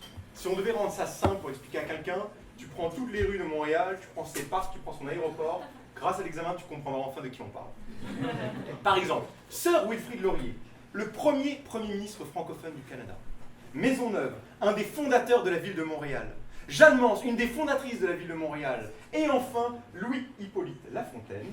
Parce que oui, le parc La Fontaine n'est pas juste un parc avec une fontaine au milieu. Ça tient son nom de ce monsieur dont le prénom est Louis-Hippolyte quand même. Un des grands défenseurs de la langue française. Et saviez-vous que le Blackberry ainsi que le système mondial des fuseaux horaires ont été inventés par des Canadiens? Et oui, c'est dans l'examen, je vous le promets. Moi, j'ai aimé ce processus parce que ça m'a permis de mieux comprendre le Québec, mais le Canada, la géographie et tout ça. C'était vraiment un apprentissage que j'ai beaucoup aimé. Mais il me semblait, quand je passais l'examen, ou quand je le révisais plutôt, qu'il manquait quelque chose. Qu'en est-il de nos légendes québécoises? Ceux dont j'ai uniquement entendu parler à force de venir ici au Dimanche du Comte et tous les dimanches des 7 dernières années. Bon, peut-être pas tous, mais quand même pas mal. Hein? Qu'en est-il du géant Beaupré? Un homme qui faisait 2,50 m, 8 pieds 2. Ou encore Louis Cyr, l'homme fort qui était capable de soulever 1967 kg sur ses épaules. Ou enfin, mon préféré, Alexis Lapointe, dit le trotteur, celui qui courait plus vite que le vent, celui qui battait tous les records de temps. Alexis Lapointe, si on devait le résumer, c'est un petit peu comme Forrest Gump, mais en québécois. Donc forcément un peu mieux, puis il goûte un peu le sirop d'érable et on aime ça. Il était connu à l'époque sous plusieurs noms. On l'appelait le surcheval, le centaure, le cheval du Nord. Pour ceux qui ont l'impression d'avoir loupé un passage dans l'histoire, je vous parle d'un être humain ici, hein, pas d'un animal. Hein, vous n'avez rien raté. Je vous explique. Notre société actuelle apprend de plus en plus à accepter nos différences. À accepter un homme qui aime un homme, une femme qui aime une femme, un homme qui se sente femme, une femme qui se sente homme. On est en 2019, tout ça, ça devient normal, c'est normal. Mais là, dans mon histoire, Alexis Lapointe était un homme au 19e siècle qui se sentait cheval. Je laisse imaginer à l'époque l'acceptation des autres. Donc, né en 1860 dans la région de Charlevoix, dans une famille de 14 enfants, on se rend vite compte qu'Alexis, il n'a pas de la lumière à tous les étages. Il n'a pas inventé le fil à couper le beurre, comme on dit en France. Hein? Surtout quand il déclare à qui veut l'entendre qu'il est en fait un étalon né sous une forme humaine. Personnellement, je me suis intrigué à savoir de quel attribut physique il avait bien pu hériter du cheval. Mais je n'ai pas eu la réponse, mais si quelqu'un l'a, je suis très intéressé. Donc tout le monde se moque de lui en permanence. Parce qu'il faut aussi savoir qu'en plus d'être bête, Alexis est très moche. Il a un visage qui ressemble à une œuvre de Pablo Picasso dans son époque surréaliste. Et en plus, il sent très mauvais. Vous vous rappelez, quand on parlait de génétique, on ne choisit pas toujours de quoi on hérite, n'est-ce pas? Un jour, alors que ses frères partent au bal pour aller danser avec les jolies filles du village, Alexis est face à eux et il demande à les accompagner. Ses frères refusent catégoriquement, déjà agacés qu'ils soient là. Mais Alexis, tu vas faire peur à tout le monde. Et puis, hors de question que tu montes dans la calèche. Tu pues, Alexis, va te laver, tu pues. Et ils partent en riant de plus belle, sans même écouter ses arguments. Alexis reste silencieux et se regarde les pieds. À ce moment-là, il va se répéter une phrase qui va marquer sa vie. Si je ne peux pas compter sur les gens, je ne m'appuierai plus que sur mes jambes. Si je ne peux pas compter sur les gens, je ne m'appuierai plus que sur mes jambes. Lui qui était raillé pour ses faiblesses, se ferait connaître par ses prouesses. Le regard comme possédé, il ramasse une branche de la main droite, l'élève au ciel, et dans un hennissement terrible, se fouette le torse, les cuisses, les mollets, et se met à courir, la langue pendante et le regard ahuri. Ce jour-là, il a parcouru 10 km en sprint. Mais je ne vous parle pas d'un petit sprint tranquille, non, un vrai sprint. Il allait tellement vite qu'il faisait claquer les volets des maisons sur son passage. Il réveillait les morts dans les cimetières et il a même ce jour-là ralenti un petit peu la rotation de la Terre. On doit à Alexis la première année bissextile de l'histoire de Charles.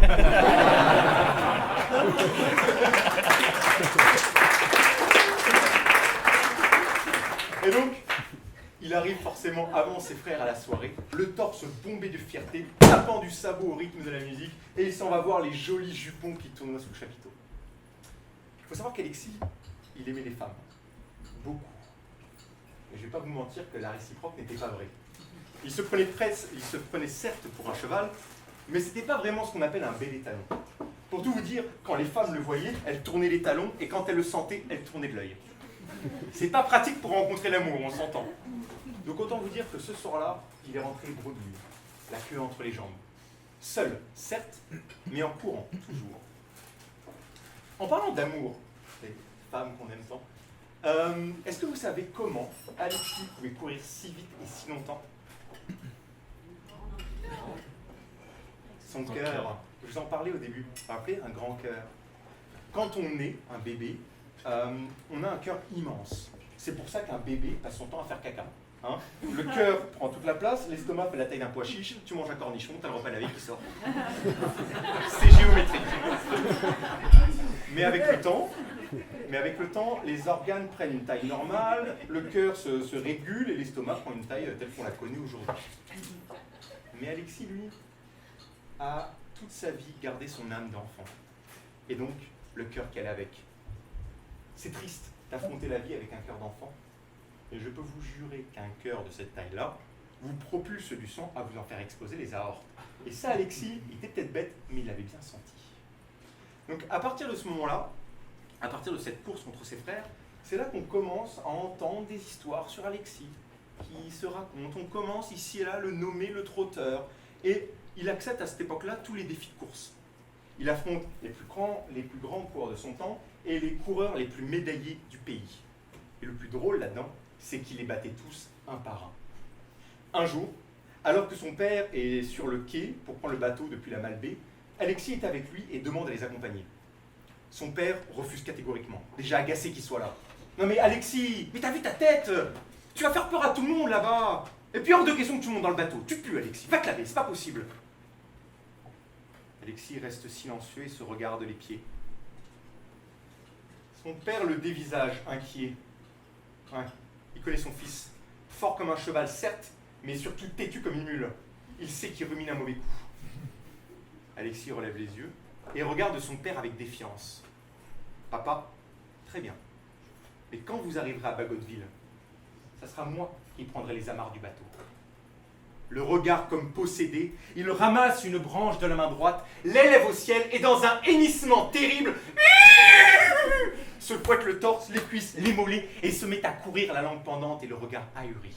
Il enjambe rivières et lacs, survole les prairies de Charlevoix et franchit les monts et merveilles du Saguenay. 12 heures plus tard, avec 146 km dans les pattes, Alexis est sur le quai, tandis que le traversier de son père apparaît à l'horizon. Il allait plus vite que le vent, il battait tous les records de temps. Donc, inutile de vous dire qu'à partir de cette course, c'est là que la légende d'Alexis est définitivement scellée. Partout, on l'appelle le trotteur.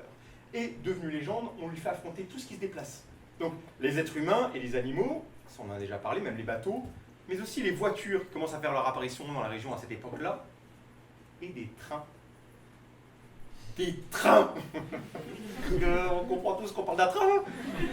Donc, comment ça fonctionnait? Alexis se mettait sur le rail, le train arrivant à pleine vapeur derrière lui, et quand l'animal de fer était assez proche, il se mettait à courir, ayant préalablement répété son habituel cérémonial de course. La machine à cœur contre la machine à vapeur. Mais Alexis, habitué à ses succès réguliers, avait décidé d'adopter une nouvelle stratégie pour s'amuser. Exactement dans le même principe qu'un funambule, il s'amusait à se faire peur pour impressionner la foule.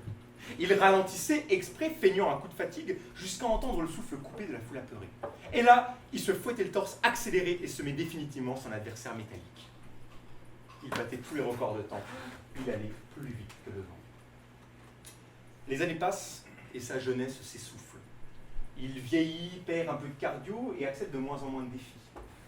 Dans la région, on le voit un peu comme une légende déchue, une fleur fanée, un millésime bouchonné. Mais dans l'anonymat le plus complet, Alexis se découvre une nouvelle passion. Construire des fours à pain.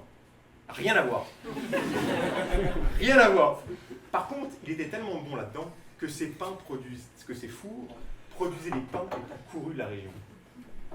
Un jour, alors qu'il travaillait dans une boulangerie, il dépanne une personne pour qui il avait construit le four. Je ne sais pas les détails, mais il travaillait dans la boulangerie et il y a une femme qui s'avance vers lui et qui commande un pain au levain. Elle est grande, forte, possède une magnifique crinière blonde comme le blé et 2 gros poumons saillants qui se devinent sous son chandail. En lui donnant sa commande, il tombe amoureux, instantanément. Le regard de la femme est doux et bienveillant. Oh, il est aimé en retour. Le cœur d'Alexis reçoit une décharge monumentale. Un coup de foudre, c'est un peu comme une pilule de Viagra. Ça vous réveille un vieillard. Et quand on est amoureux, on se sent capable de tout. On soulève des montagnes, on décroche des lunes et on affronte des trains. Que celui qui n'a jamais affronté un train pour une belle femme lui jette la première pierre. Et donc oui, à 64 ans, Alexis exige un dernier défi contre un train. Celle qui lui avait coupé le souffle lui en redonna un second. Nous sommes le jour J. Tout le monde est là, le long des rails, dont elle, sa belle, sa tendre, qui le regarde avec un air effrayé et un petit peu excité et admirative. Le train se fait entendre au loin. Tchou-tchou! Tchou-tchou! Alexis est sur le pied de guerre, concentré. Il ramasse une branche de la main droite, l'élève au ciel, et dans un hennissement terriblement rouillé, se fouette le torse, les cuisses, les mollets, et se met à trottiner, doucement. Il atteint finalement sa pleine vitesse et ralentit pour faire frémir la foule. Oh, sa belle manque de s'évanouir, mais il accélère et sème le train, non sans difficulté. Gourmand, Alexis recommence la manœuvre et ralentit. Le train commence à s'approcher de plus en plus de lui. Et à ce moment-là, il passe au niveau de sa belle. Et il l'aperçoit, elle, qui le regarde avec un mélange de fierté et d'admiration. Le temps se suspend. Il n'y a plus qu'elle qui existe. Tout est flou autour d'elle. Mais là, le train est encore en marche. La foule a le souffle coupé, mais pas elle. Elle crie, elle s'époumonne. « Alexis! Le train! Le train, Alexis! Le train !» Mais lui ne l'entend pas à cause du train, justement, mais croit lire sur ses lèvres « Alexis! Je t'aime! Je t'aime, Alexis! Je t'aime !» Oh, c'était la première fois de toute sa vie qu'on lui disait « Je t'aime ». Vous imaginez? À ce moment-là, il a les jambes coupées. Il a envie de descendre des rails, il a envie d'aller la prendre dans ses bras, il a envie de la lever le plus proche possible de la lune, il a envie de parcourir le monde et de dire à tout le monde à quel point il l'aime, à quel point il est aimé. Mais le train, lui, est encore en marche, et dans la stupeur générale, lui attrape le pied gauche, l'aspire et lui découpe les 2 jambes instantanément.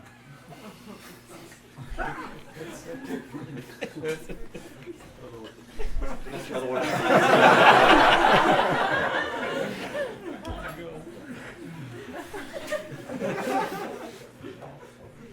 Nous sommes le 12 janvier 1924 et Alexis le Trotteur décède. Ce train lui aura volé son dernier souffle.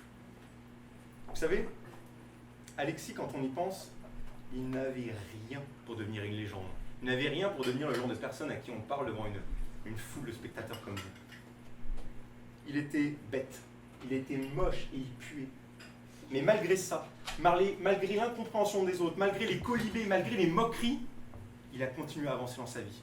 Et moi je trouve que c'est un magnifique pied de nez à la vie que de l'avoir fait toujours en courant.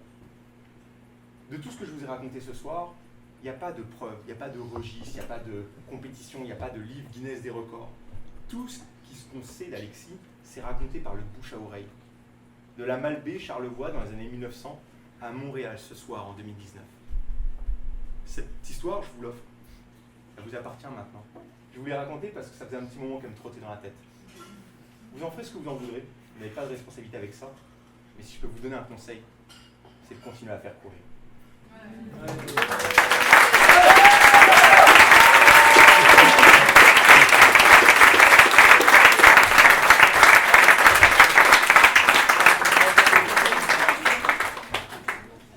C'est quand même terrible quand on y pense de se dire que toute sa vie, si on est incompris, c'est un peu comme, je veux pas partir sur du triste là, mais Robbie Williams disait souvent, il y avait déjà eu une citation, il disait « Je préfère être seul qu'être accompagné de gens qui me font sentir seul ». Et c'est un peu ce qu'il a senti toute sa vie. J'imagine, je n'ai jamais parlé, mais c'est un peu ce qu'il a dû ressentir toute sa vie. Et ça me fait penser à quelque chose. On est vraiment sur une note pas très drôle là, mais on va s'en sortir à un moment donné. Mais est-ce qu'il y en a parmi vous qui savent ce que c'est que la solitude? C'est vrai? Attention, je ne vous parle pas de quand vous n'avez pas trop la motivation de sortir un samedi soir, ou que tous vos copains font une soirée avec leur blonde, puis vous dites « Oh, mais moi je vais regarder Netflix, manger une pizza parce que personne ne m'aime. » Non, non. Moi je vous parle de la vraie solitude. De la solitude sans alternative, du néant amical. Je vous parle de quand la personne avec qui vous avez plus d'interaction sociale, c'est la serveuse du Première Moisson qui se situe entre chez vous et le métro. Quand je suis arrivé il y a 7 ans, ici au Québec, je suis venu seul. J'avais personne dans l'avion avec moi, personne qui m'attendait à l'aéroport et personne qui connaissait mon existence dans la ville de Montréal. À l'origine, c'est pas vraiment le plan, je vous dirais. C'était clairement pas le plan. Je venais pour suivre une fille. Quand je dis suivre une fille, je précise qu'elle était au courant de mon existence. C'était ma blonde. On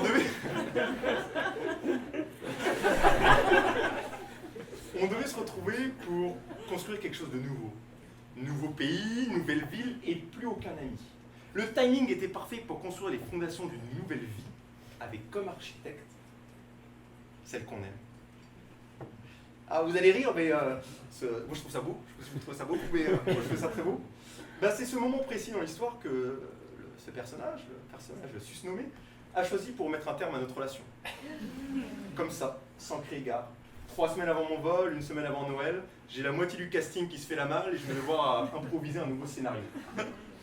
Moi je trouvais ça beau.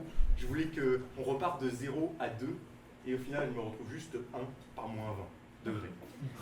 C'était pas vraiment ce que je m'étais imaginé. Quand je suis arrivé à Montréal, j'avais déjà une job, donc courtoisie de mon employeur de l'époque, j'avais une chambre d'hôtel réservée à mon nom. Quand je suis arrivé dans une chambre d'hôtel, je me suis rendu compte de quelque chose qui va vous sembler une évidence maintenant, mais je ne l'avais jamais nommé à l'époque. C'est que tout est en double dans une chambre d'hôtel. Parce que vous avez déjà remarqué à quel point tout va par 2. Alors, il y a 2 lits doubles. C'est pas bizarre ça d'avoir 2 lits dans une chambre, je suis pas perturbé par ça. Donc vous avez 2 lits doubles, vous avez 2 serviettes de bain, 2 débarbouillettes, 2 savons, 2 shampoings, 2 revitalisants, 2 brosses à dents, 2 dentifrices, 2 robinets, 2 fenêtres, 2 portes, tout est en double. Quand j'étais là dans cette chambre d'hôtel, je pouvais tous les entendre chuchoter entre eux. Oh, mais regarde comme il est seul celui-là. Oh, ça a l'air triste sa solitude. Moi je comprends pas, je connais pas ça. Hein. Non mais moi je me laisse pas démonter par le regard inquisiteur de serviette absorbante. Hein. Moi je suis un guerrier, je me bats. Je suis peut-être tout seul ce soir, mais ça ne va pas durer éternellement. Ce soir, je vais sociabiliser, je vais m'intégrer, je vais me faire plein de nouveaux amis, peut-être même rencontrer l'amour, et dans 10 ans, je rirai de cette situation. Ce soir, je sors. Et donc je me décide à sortir. Je sais pas si vous l'avez compris. Je me décide à sortir. Et je me dis, qu'est-ce que je pourrais faire pour bien m'intégrer? J'avais comme cette image de l'intégration, le petit français qui arrive et tout le monde, oh t'es français, c'est original.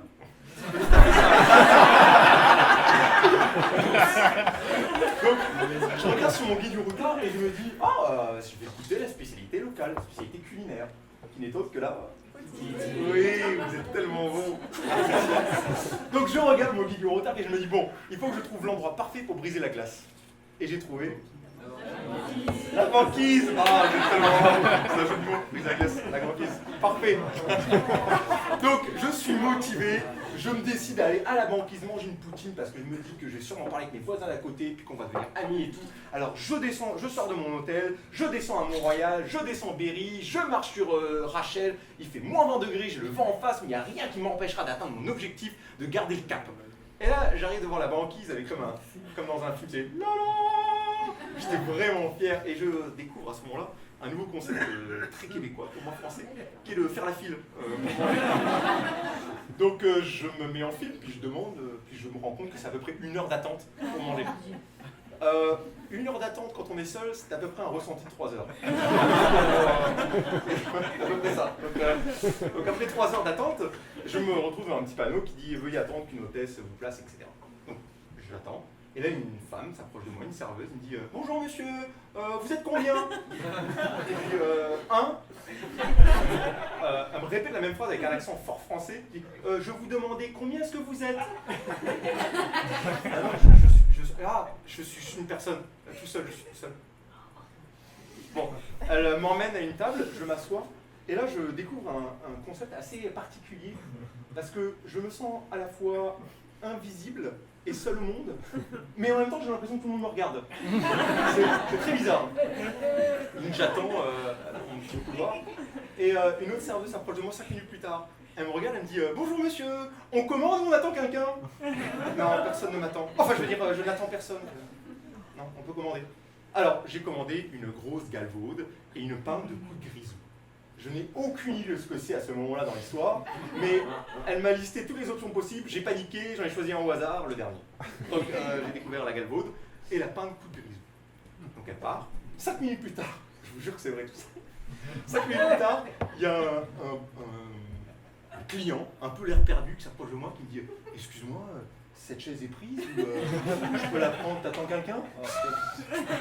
Partez monsieur, donnez-moi tout, je vais mourir seul dans tous les cas.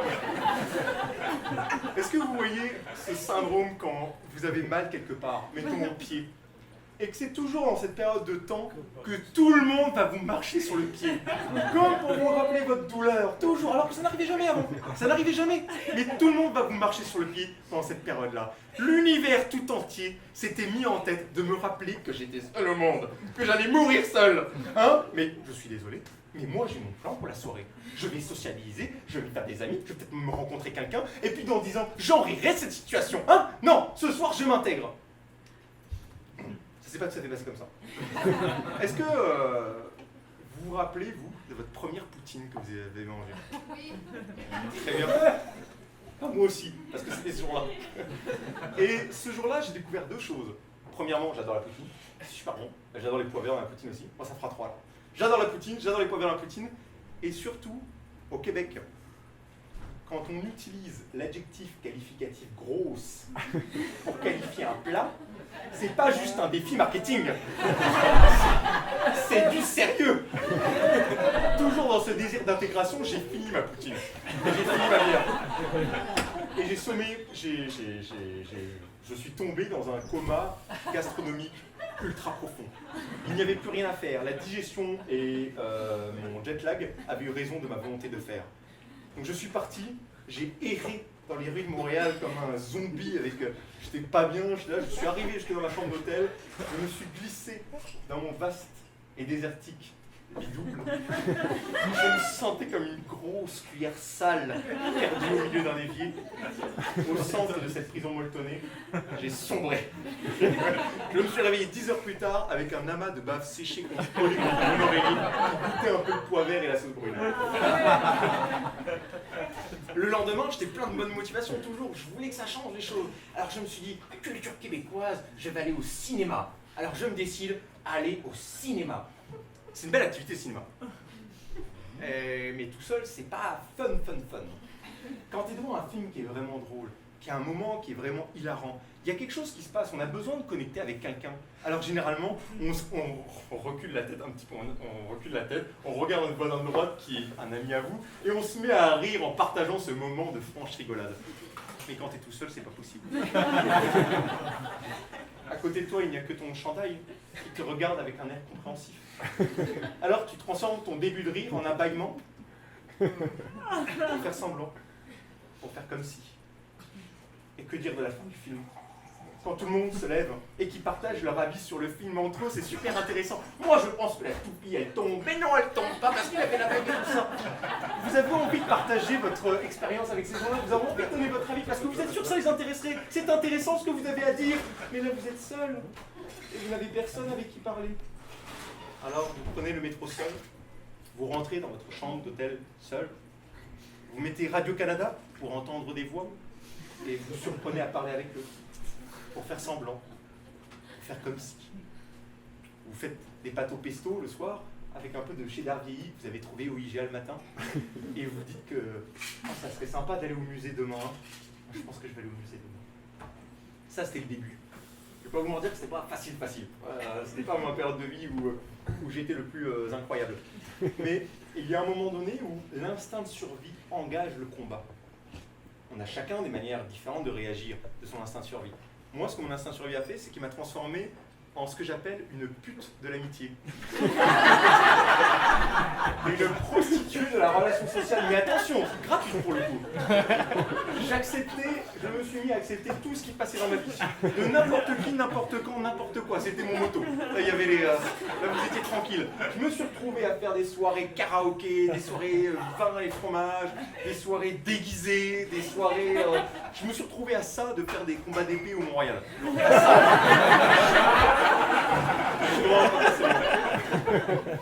Et donc, de cet état de solitude absolue, je suis passé dans une quantité d'opportunités assez impressionnantes.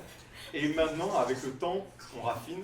Et maintenant, après 7 ans, je me retrouve avec des beaux amis, des gens avec qui je peux faire à peu près n'importe quoi. Et c'est là qu'on se rend compte de la valeur de ce genre de relation. Je pourrais finir le texte en disant « Et maintenant, je vais pas aller au cinéma avec des amis ». Mais la vérité, c'est que j'aime bien aller au cinéma tout seul. C'est vraiment l'activité que je trouve le fun. Mais le fait que ce soit par choix et non par dépit, ça fait toute la différence.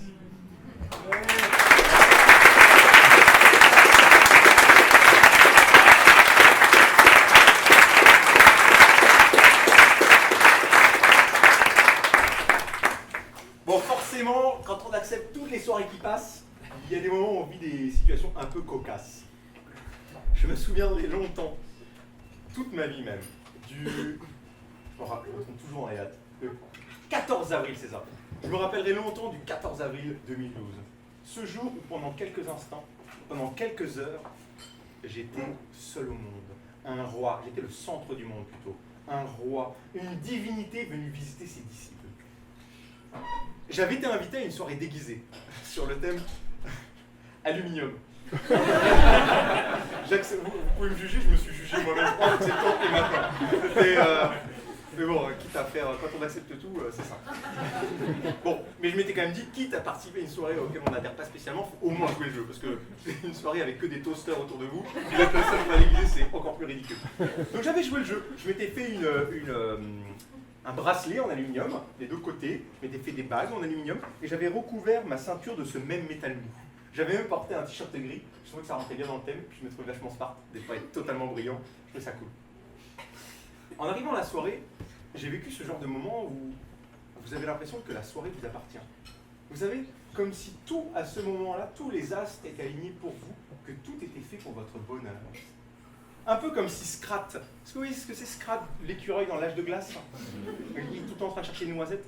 Comme si ce même personnage se réveillait au milieu d'un océan de noisettes. Sauf que là, les noisettes, c'était pas des noisettes. C'était des filles.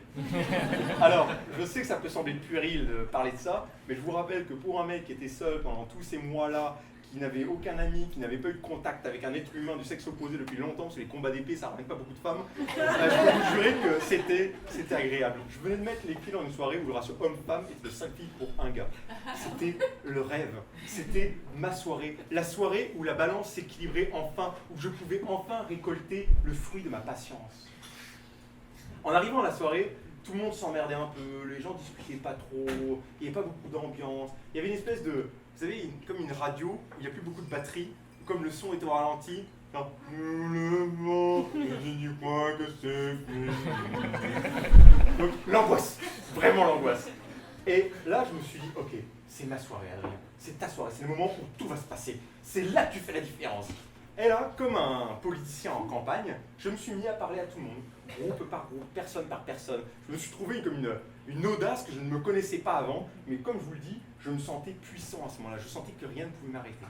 Et toujours dans cette optique de soirée qui m'appartient, à chaque fois que j'engageais la conversation avec une personne du sexe opposé, qui était tout de même un peu plus ma cible à ce moment-là, j'avais de belles discussions, j'avais un grand sourire, et quand je faisais une blague, même si elle n'était pas bonne, j'avais une fille qui riait à gorge déployée, par exemple. Alors, je suis à la banquise, la serveuse s'approche de moi et me dit est-ce que vous voulez autre chose?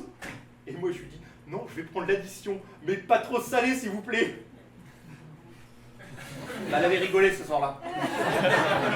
Donc autant vous dire qu'il y avait quelque chose qui se passait. C'était pas normal, c'était un mirage. Autant, je me trouve quand même assez drôle comme personne dans la vie, mais là faut quand même pas déconner. Je me sentais exactement comme dans un jeu vidéo où tu rentres les codes pour être invincible. Alors que les derniers mois, j'étais plutôt avec ceux qui rendent invisibles. Cette soirée était la mienne. C'était la soirée où la balance s'équilibrait enfin, où je pouvais prendre mon temps. Il n'y avait rien qui m'empêcherait de cueillir le fruit défendu de ma patience. Nous étions le 14 avril 2012. Il était 23h33 heure locale. Et ce fut là, mesdames, messieurs, ma première et ma dernière erreur de la soirée. Car vers les minuit, la soirée a basculé. Les néons, les lumières se sont mises à clignoter comme dans un conte magnifique. Un vent froid et humide a traversé la pièce. Des murmures plaintifs ont surgi comme un chuintement. « Fuyez, ils arrivent !» On aurait été dans le roi lion, la végétation aurait décédé d'un coup, les nuages gris seraient apparus, car vers les minuit est apparue la horde. Vous la connaissez, cette horde? La horde de 12 gars qui ont pris l'apéro entre testicules avant de sortir, à boire de la vodka Red Bull, à écouter de la musique électronique, à se raconter des histoires pas très catholiques sur leurs ex. Des mecs qui sont pas venus en soirée pour enfiler des perles.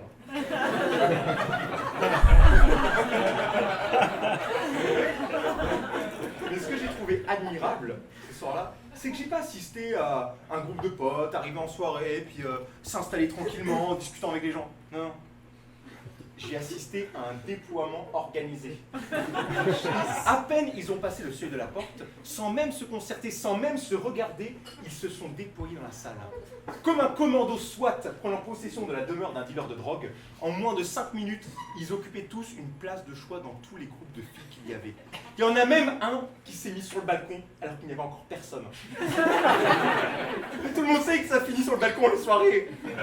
Il avait un diamant à l'oreille, ce bâtard.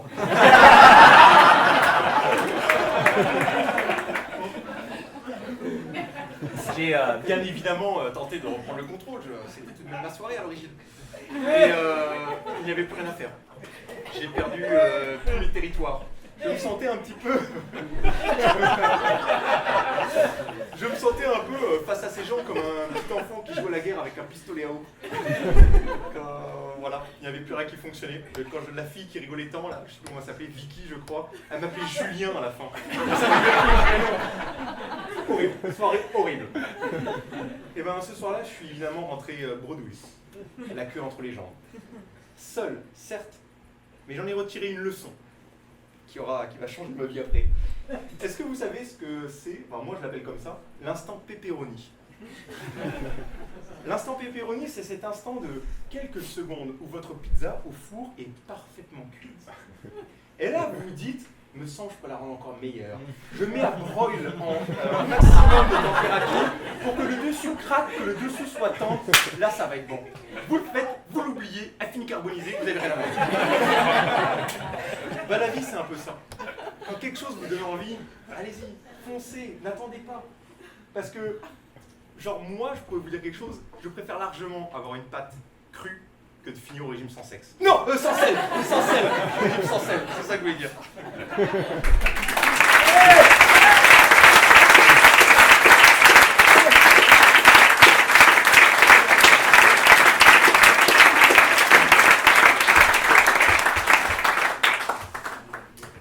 Ce soir, je vous ai un peu résumé en 1h30 7 ans de ma vie d'immigrant. Comme je vous le disais, je suis devenu canadien.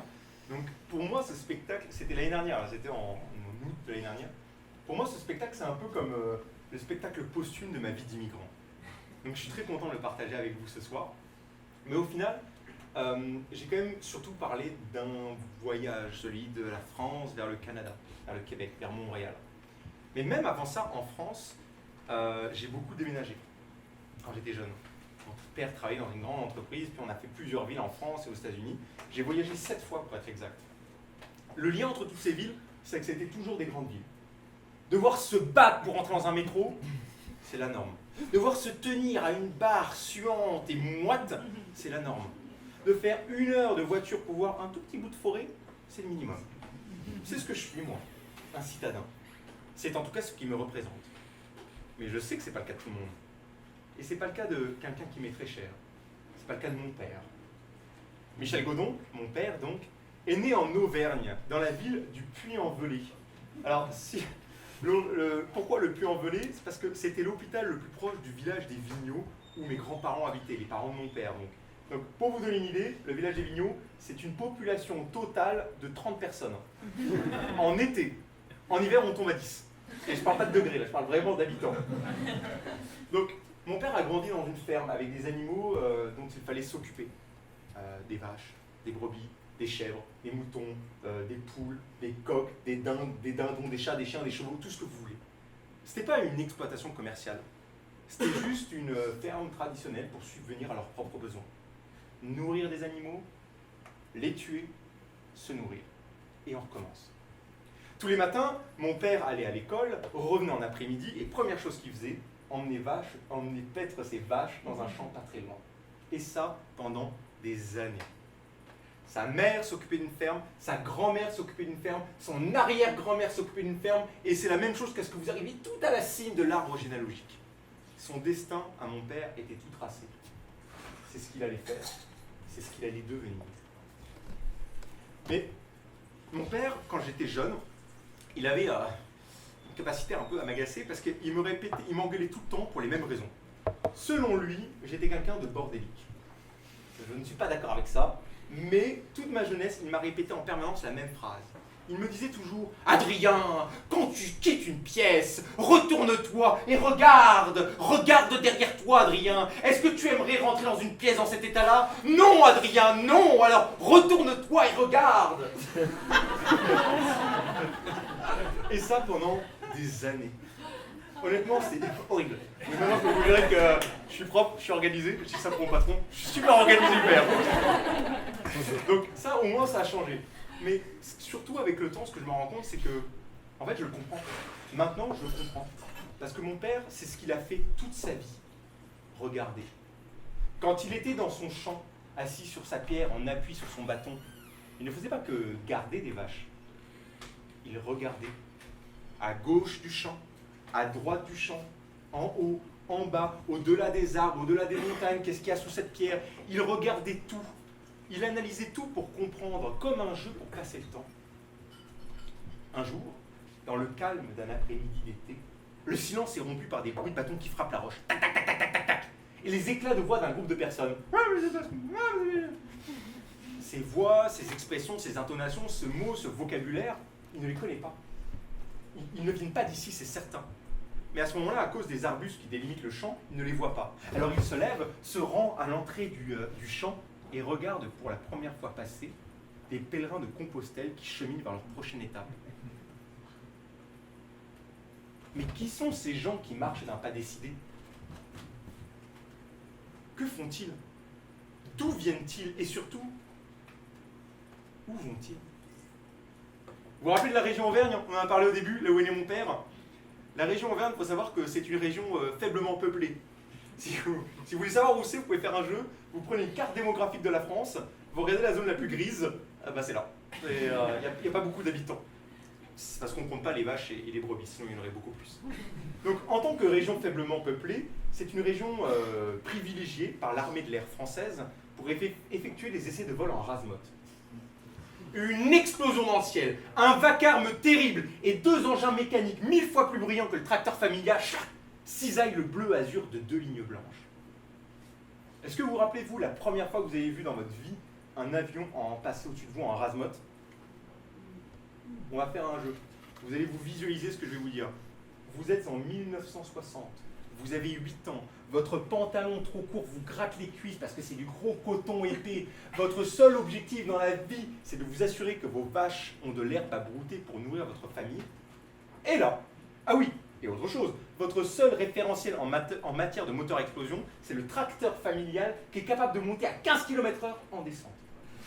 900 km, 800 km/h, 15 km/h. On s'entend-tu que ça doit faire bizarre?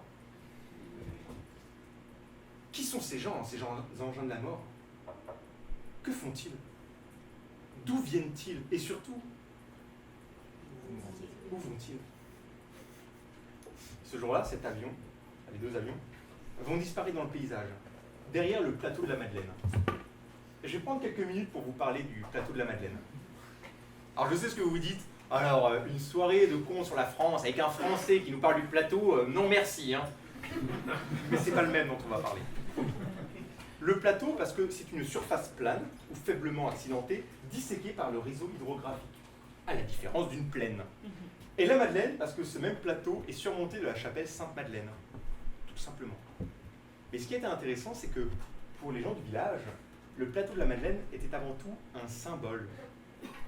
Visible de partout, il faisait partie intégrante du paysage local. Un peu comme ici, on a le Mont-Royal, on a le stade olympique, on peut ne pas le trouver beau, mais vous mettez le stade olympique et le Mont-Royal, je sais où me situer partout dans la ville. C'est sûr et certain. Un symbole, c'est important. Mais aussi, pour les gens du village, le plateau de la Madeleine représentait un peu la limite de leur univers. Vous savez, un peu comme une espèce de frontière visible. Comme si, à l'époque, on pensait que la Terre était plate et qu'au-delà du plateau de la Madeleine, il n'y avait que mystère et sorcellerie. Personne n'allait au-delà du plateau de la Madeleine. Et encore aujourd'hui, pour les gens du village, c'est resté une sorte d'unité de mesure. Quand on parle d'un endroit, on se questionne, là ici on va dire, ah c'est loin, c'est loin, non, ok. Là-bas on ne va pas se demander si c'est loin, on va se demander, est-ce que c'est au-delà du plateau de la Madeleine? Par exemple, ma grand-mère, ma grand-mère, une femme forte, elle pourrait m'écraser la tête juste avec ses mains, en tout cas, je l'aime ma grand-mère. Ma grand-mère, quand elle parle de moi, et qu'on me demande, il habite où Adrien? Elle comprend le Canada, elle sait que je suis au Canada, au Québec, elle sait que le concept de continent, elle sait le concept d'océan, de mer, de déplacement de plaques tectoniques, elle comprend le décalage horaire, les fuseaux horaires et tout ça, elle comprend ça. Mais ça reste quand même un peu flou. Par contre, si quelqu'un du village lui demande où j'habite, elle va lui dire que j'habite au-delà du plateau de la Madeleine, mais genre bien au-delà.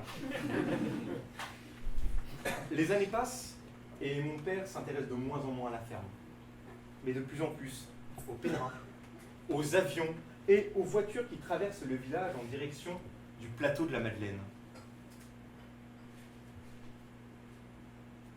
Qui sont ces gens? Que font-ils? D'où viennent-ils? Et surtout, jusqu'au jour où il se décide. Il va voir sa mère et il lui annonce, « Maman, je vais quitter la ferme. » C'est quand même quelque chose de gros pour des paysans. Donc il lui annonce ça et il fait sa valise, il y met ses plus beaux habits du dimanche et ses 20 années d'expérience. Puis ce qu'il a fait, c'est qu'il a commencé à marcher. Et puis, à votre avis, où est-ce qu'il est allé? Non, le plateau de la Madeleine, mais c'est pas grave. Oui, c'est bien antiphobé. Donc il a marché, tel un symbole, vers le plateau de la Madeleine. Rendu là, il s'est dit, bon bah tant qu'à faire, autant continuer. Alors ce qu'il a fait, c'est qu'il a tracé une ligne droite. Et il a marché jusqu'à ce qu'il ne puisse plus continuer. Quand on connaît un peu la géographie de la France, il y a un moment donné où on va atteindre la mer ou l'océan. Donc forcément, à un moment donné, il s'est retrouvé face à la mer. Et on pourrait penser que ça le bloquerait. Mais ça serait mal connaître mon père. Parce que c'est quelqu'un de très têtu. Et quand il veut quelque chose, il l'obtient toujours. Je peux vous promettre que c'est vrai. Alors, ce qu'il a fait rendu là, c'est qu'il s'est engagé dans la marine nationale pour y faire son service militaire. Et il a continué à avancer à travers mers et océans, aux quatre coins du globe. Bon, à un moment donné, ça s'est arrêté. Le bateau a jeté l'ancre et mon père est descendu. Vous savez, mon père, c'était quelqu'un qui, comme je vous le disais, il observait toujours les choses avec distance, avec hauteur. Il avait toujours un peu la tête dans les nuages, mais toujours un œil sur ce qu'il y avait en bas. Ben, pour quelqu'un comme ça faisait un petit moment qu'il n'avait pas mis le pied à terre. Alors il a fait ce qu'il savait faire le mieux. Il s'est mis à marcher. Il a tracé une ligne droite et il a marché jusqu'à ce qu'il ne puisse plus continuer. Et puis il s'est arrêté dans la ville d'Orléans. Les plus férus en géographie ici me diraient « Mais il n'y a pas de mer à Orléans !» Attendez. En fait, quand je dis qu'il s'est arrêté, c'est pas tout à fait vrai. C'est pas vraiment lui qui s'est arrêté, mais plutôt son cœur. La première fois qu'il a croisé le regard de ma mère. Vous savez, vous pouvez être le plus beau, le plus grand voyageur de tous les temps, avoir la soif de découverte, vous dire que jamais rien ne m'arrêtera et que je veux vivre au jour le jour et aller toujours plus loin. Quand vous êtes frappé par un coup de foudre, ça vous laisse sur place. Vous pouvez demander à Alexis, il en témoignerait. Cette histoire que je vous raconte, c'est un peu triste, mais... Mauvais goût.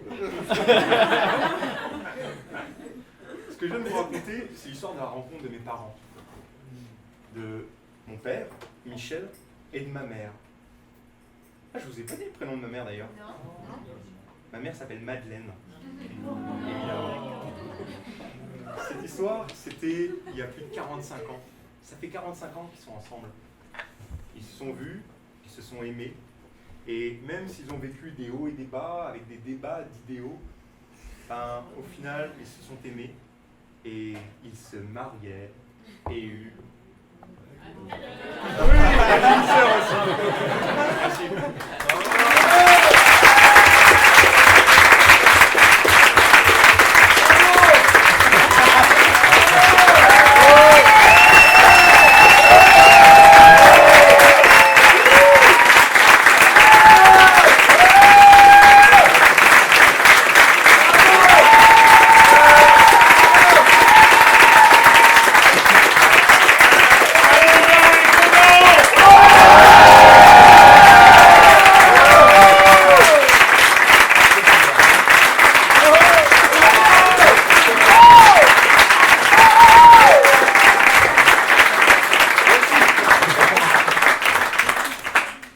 Donc voilà, c'était la totalité de mon spectacle. Je suis très mal à l'aise au moment des applaudissements parce que j'aime bien être au centre, mais quand c'est moi qui parle, après quand c'est les gens qui me donnent, je me sens un peu gêné.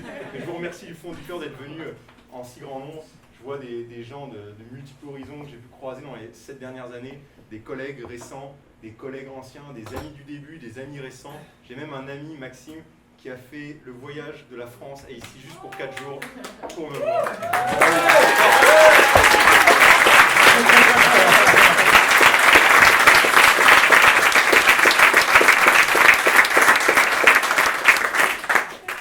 Voilà, ça fait pas mal le tour de ce que j'avais à dire.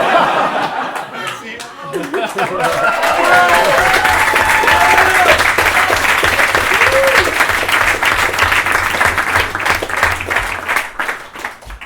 Si jamais tu es mal à l'aise, tu sais plus quoi dire, je peux te relayer. Là. Ah, mais je veux bien, là, parce que là, je suis un peu de...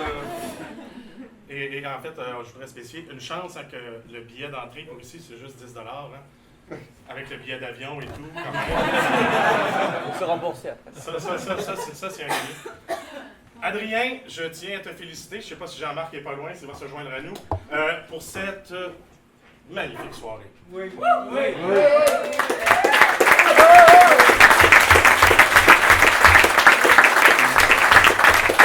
Jean-Marc et moi, on tient à te décerner le titre officieux, qui ne sera pas accompagné d'une plaque. Mais tu as un nouveau titre officieux ce soir avec les 90 personnes et quelques qui sont là ce soir.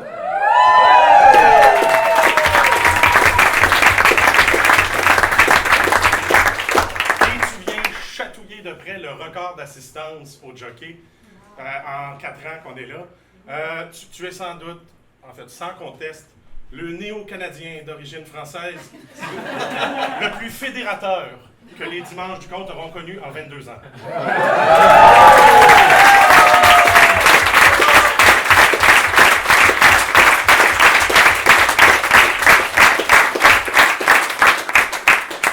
Et là, je me suis préparé un petit quelque chose pour toi. Je te souhaite, avec ce spectacle, de le faire voyager ici au Québec, de l'Abitibi à Trois-Pistoles, du Saguenay-Lac-Saint-Jean à Natashquan et du plateau jusqu'aux îles de la Madeleine.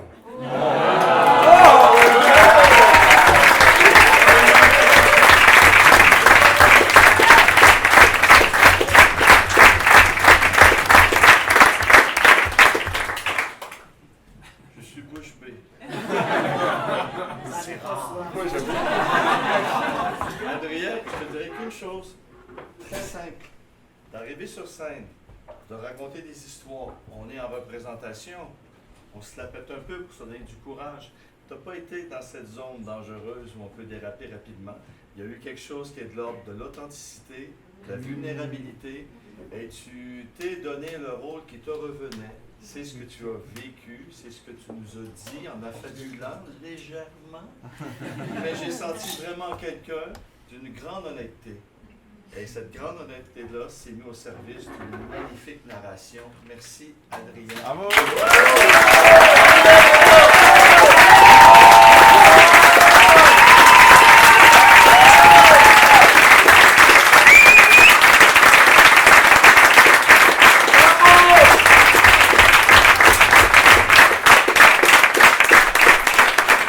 Et si je me fie à ce que je vois ce soir, tu es un des solitaires les mieux entourés.